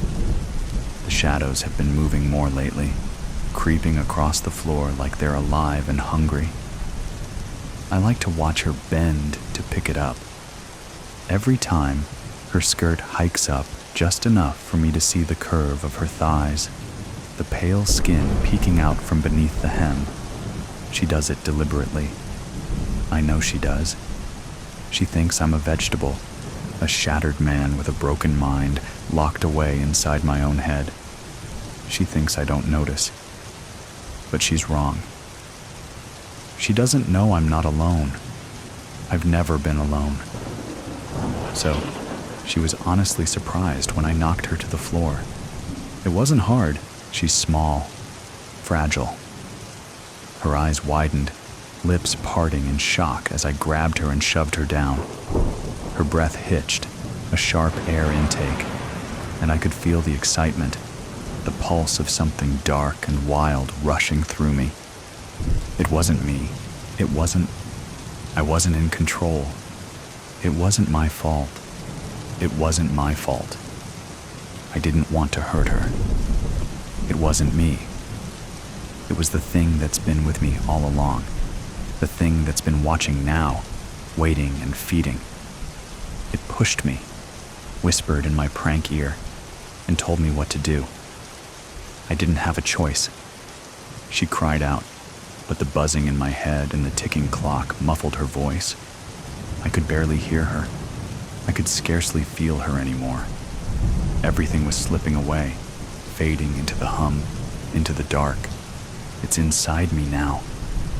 I can feel it crawling under my skin, controlling my wants and thoughts. It's too late. I can't stop it anymore. I'm laughing again. I can't help it. The sound bubbles up from deep inside me, harsh and cracked. It echoes off the walls, filling the room. The nurse looks up at me with wide, terrified eyes, her breath coming in ragged gasps. She doesn't understand. She will. They all will. October 16th. I woke up choking on my own breath. It was standing over me, I swear. A dark mass, shifting, warping, like it was trying to decide what shape to take. My body was frozen. I couldn't move. I couldn't scream. All I could do was watch as it hovered, staring, the cold of it seeping into my skin like ice. It didn't touch me. Not yet. But I couldn't feel it anymore. So close. I've heard about sleep paralysis. The doctors like to throw that term around like it explains everything. But this was different. It wasn't a hallucination. It wasn't a dream. It was real. It was there, watching me with eyes that didn't exist. I laughed. I couldn't help it. The laugh just bubbled up out of me, desperate, choking. I laughed because what else could I do? What else do you do when the thing following you for years finally finds its way into your room? They put me in isolation after that. She said I was disturbing the others. I was screaming, they said, but I wasn't. It was the laugh. It's funny, really. It's funny how no one else sees it. The lights flickered today. I counted the seconds between the flickers. 3, then 5, then 8, then 1. Erratic. like something was playing with the switch. It's toying with me now. That's fine. Let it play its game. I scratched at my arm until the skin broke. The nurses tried to stop me, but I didn't care. I needed to feel something. The pain is real. The blood is real. Thick, warm, dripping down my fingers. I let it pool in my palm for a moment, staring at warmth. It and watching it glisten in the pale light. It's funny how thirsty you get. I tasted it, just a little. Just enough to remember what it feels like to be alive. It tastes like metal, sharp and bitter, but it's mine. They found me after that and tried to patch me up, but they couldn't stop me from bleeding. They can't stop what's already inside me. The buzzing is louder now. It's deafening. October 17th. The walls. They're wrong today. I don't know how to explain it, but they feel different. The texture is off, as if the paint is peeling away to reveal something underneath. I scraped at the surface until my fingers bled again, nails tearing against the plaster. I had to know. I had to see what was underneath. It was hollow. Behind the walls was nothing, just darkness, an endless void stretching out forever. I could feel the pull of it, dragging me in and whispering promises of relief and escape. But it's a lie. I know what's really waiting in that darkness. It's there, waiting for me to slip. I won't. Not yet. October 19th. Everything is sharper today. The edges are too bright, too hard. The air smells of chemicals, bleach, ammonia, and something sweet and sickly. I gagged when I woke up, the stench clinging to my skin and the sheets. The buzzing in the light is louder than ever, a constant hum that vibrates through my teeth, rattling my bones. I saw it again this morning, not just a flicker. No, this time, it was there, fully formed, standing in the corner, watching, waiting. Its face, oh God, its face, was mine, twisted and distorted, like looking into a broken mirror, the features all wrong, stretched, eyes too big, mouth too wide, filled with jagged teeth. I screamed. I screamed until my throat was raw, and my voice gave out, but no one came. No one heard me. They never do. Do you hear that? No, you don't. You're sitting there, comfortable, safe, reading this like it's just the ramblings of a madman. But you're wrong. It's not me that's crazy. It's you. You don't see it yet. But you will. You'll feel it soon enough. It's always there, waiting, watching, lurking in the corners, just beyond the light. I'm sorry for you. I really am. You'll understand soon enough. You'll realize it's been watching you too. It'll slip into your room and mind, just like it did with me. And when it does, when you finally see your shadow, don't be stupid. Don't be like me. They won't believe you, and it'll only make it stronger. Be clever. Be silent. October surprise. Oi choi, show me your tongue. That's what you got to say to a suspected SERP. They can't hide their forked tongues even if they've gotten better at copying just about everything else. Ask anyone, and they'll tell you. I mean, it was all over the feeds, this little old man. He could have been anybody's grandpa, except he was living under a stolen ID and preying on small critters near a school zone. But luckily, some Final Front guys caught him, and when they backed him into a corner, out came that freaky SERP tongue. And that's just one example. Who knows how many more are living among us? But we're not going to sit idly by and let it happen. Sometimes all it takes is a few good men to make a difference. That's why I answered the private invite on my holo. Want to do something about the SERPs? That flashed once, then gave the when and where before the letters scrambled and dissolved. It was fast, like 3 seconds, probably to test our memories and observational skills. We're meeting at the shuttered Lindbergh Library in a part of Southside Apex that hugs the wall along the stretch, and I get there way before sundown to show them I know how to do recon. I'm wearing my urban camo and blending in with a piece of plasteel that hasn't been added to the wall yet. I count 4 guys go into the alley behind the library. Not a one sees me, but I'm not following until it's time because I'm precise that way. Oi choy. Some guy I didn't see go in sticks his head out the alleyway. His head is like a crete block with 2 slits, and those slits are looking right at me. I stiffen because maybe he's going to disrespect me and ask to see my tongue, but he just jerks his big head to tell me to get moving. In the alley, he rolls aside a dumpster to reveal a hole. I see his black shirt and the crossed hammers over stars and bars on his forearm.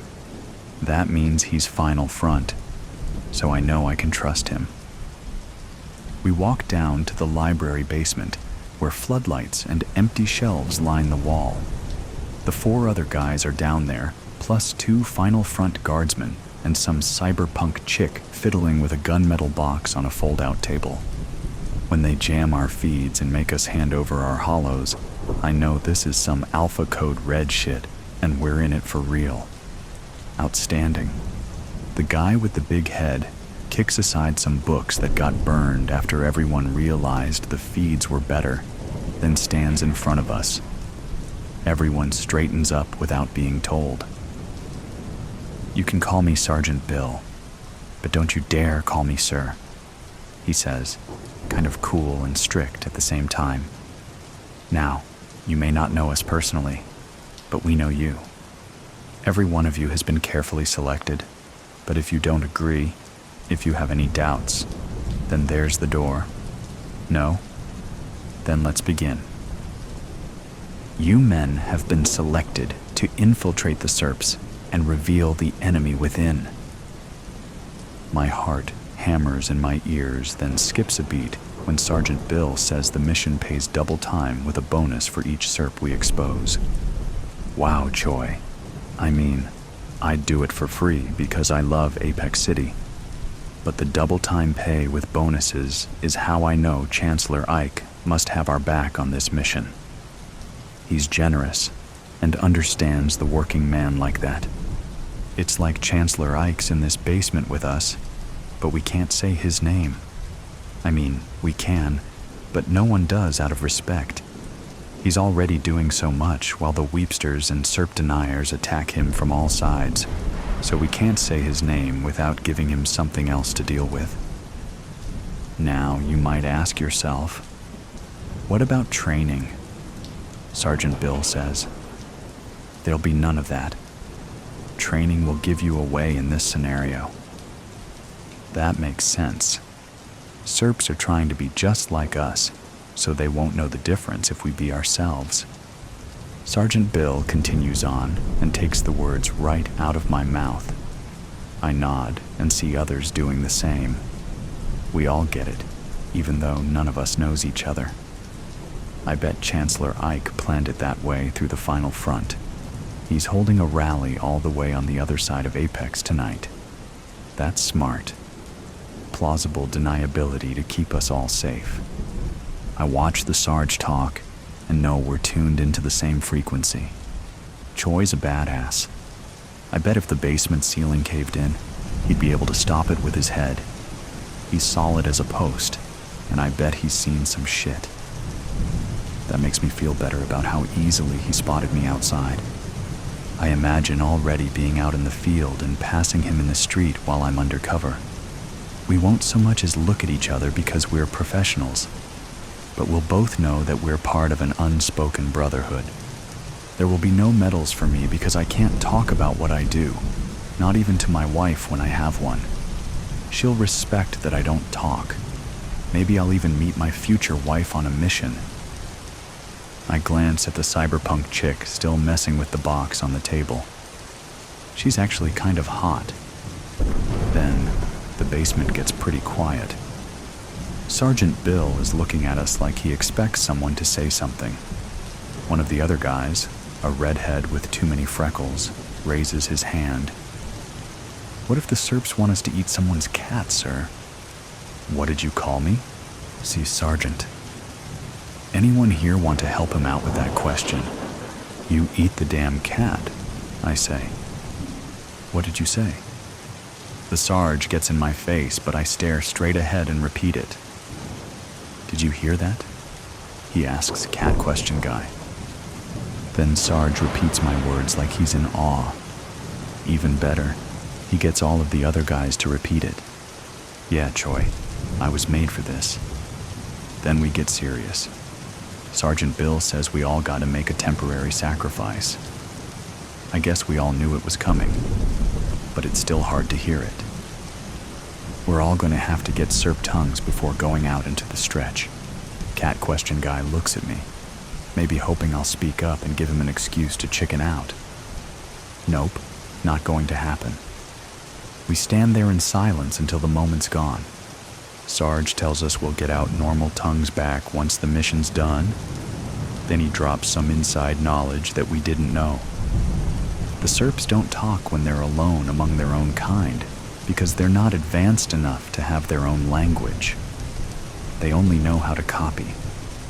We trust you, but we can't have you slipping up and talking when you make first contact out in the stretch. For that reason, you're going to have to get your vocal cords paralyzed. Sounds worse than it really is, and it's even more temporary than the tongue mods. No reversal needed. Now, if you go see that lovely lady over there, she'll get you sorted. Any volunteers? I double time it over to the cyberpunk chick because I don't want any of the other guys making a first impression before I do. She's wearing blackout contact lenses, so it's like I'm staring into her soul when she looks up at me. "Hey, so it's really simple. You put your face in there." She rotates the gunmetal box my way. The top and side facing me are open, and the inside is white foam with a face-shaped hole. Then you stick your tongue in there. She points to a black hole that lines up with the mouth of the white face hole. There's something down there, something with metal legs. Having second thoughts? It only hurts for a second. It's nothing compared to this.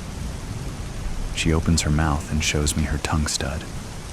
I run my eyes over her metal, leather, and tattoos to let her know fear is the farthest thing from my mind right now.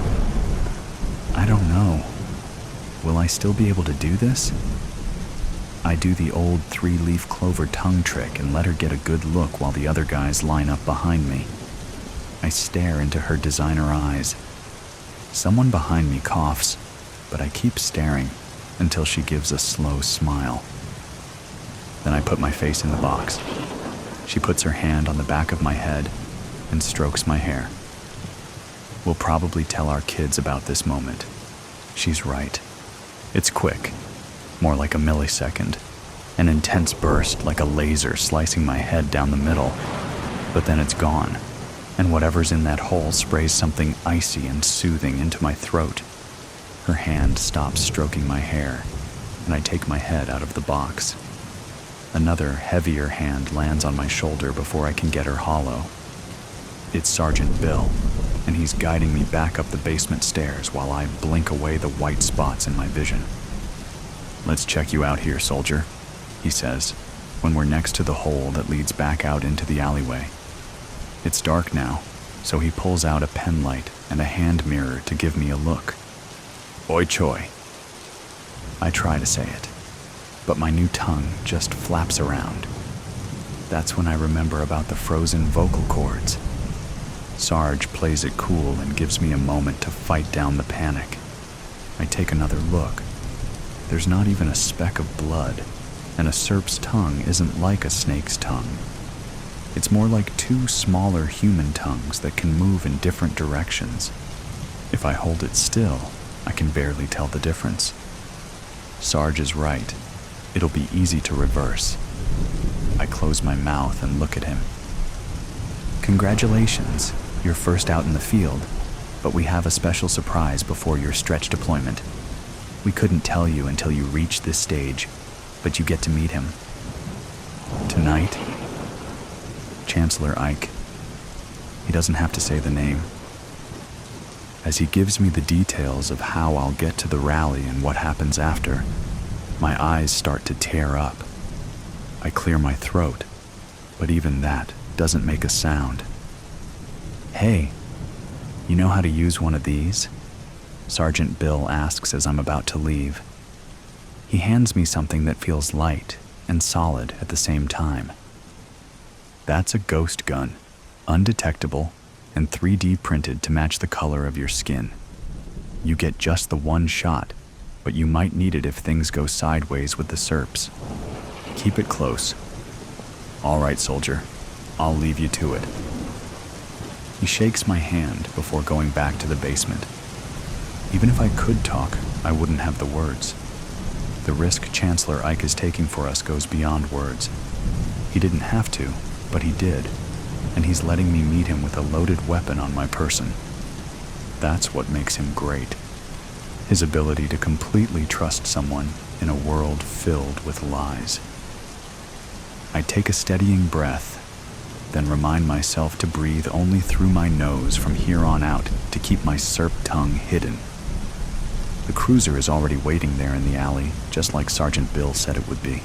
Nothing fancy, but it hovers smoothly enough over the south side's cracked pavement, then picks up speed on the north side's shiny streets where the Weepster elites live in high-rises and pretend that SERPs aren't flooding our city with sacramine. The driver doesn't say a word or even look at me. He just hands me my rally ticket and lets me off a few blocks from the Apex arena. I show my VIP ticket, and the metal detector is quiet like me as I zip through security. At first, I'm a little paranoid about someone trying to start a conversation with me, but it's easy to just clap, nod, and smile with my mouth closed after Chancellor Ike comes out and starts talking. My seat's in row 9, close enough to the stage that I can hear his voice boom before the speakers farther back in the stadium amplify it. He looks even bigger in real life. He makes this packed stadium feel small. And it's not like I think he's a god. I know he's not perfect, and he'll be the first to say so. But that's why he's our last chance. He's not afraid to say what's on everyone's mind. Then, right in the middle of Chancellor Ike's story about how he made the Weepsters pay their fair share, someone 2 rows ahead of me stands up from his seat. It seems like the wrong time for a standing ovation. Plus, he's facing the wrong way. He climbs on his seat to put himself even higher over the seated crowd. That's when I see it's Cat Question Guy from the basement.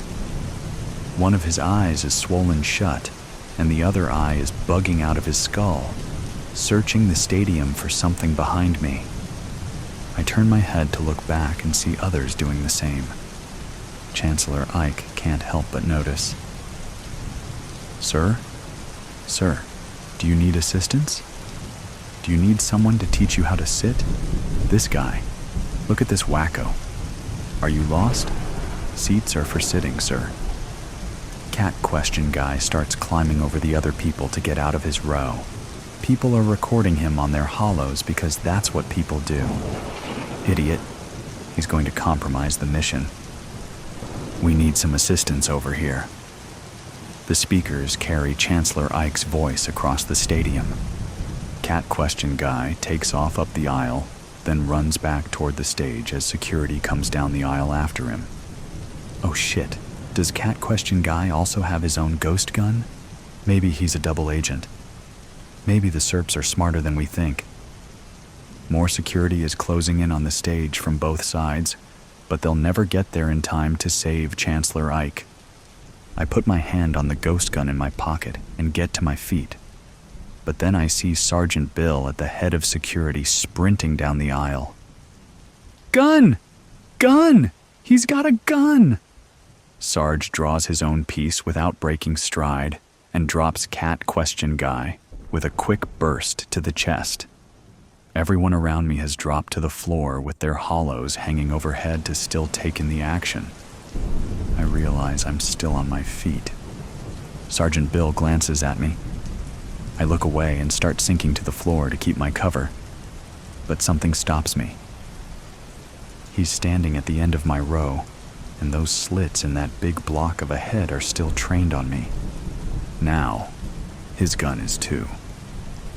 "Check the tongue on the one in the aisle," he says, without taking his eyes off me. I think he was signaling this guy. My hand is still frozen on the ghost gun in my pocket, and my words are frozen in a mouth made to betray me. Sarge plants his feet wide and shows me his teeth. "Oi, Choi, let me see that tongue,"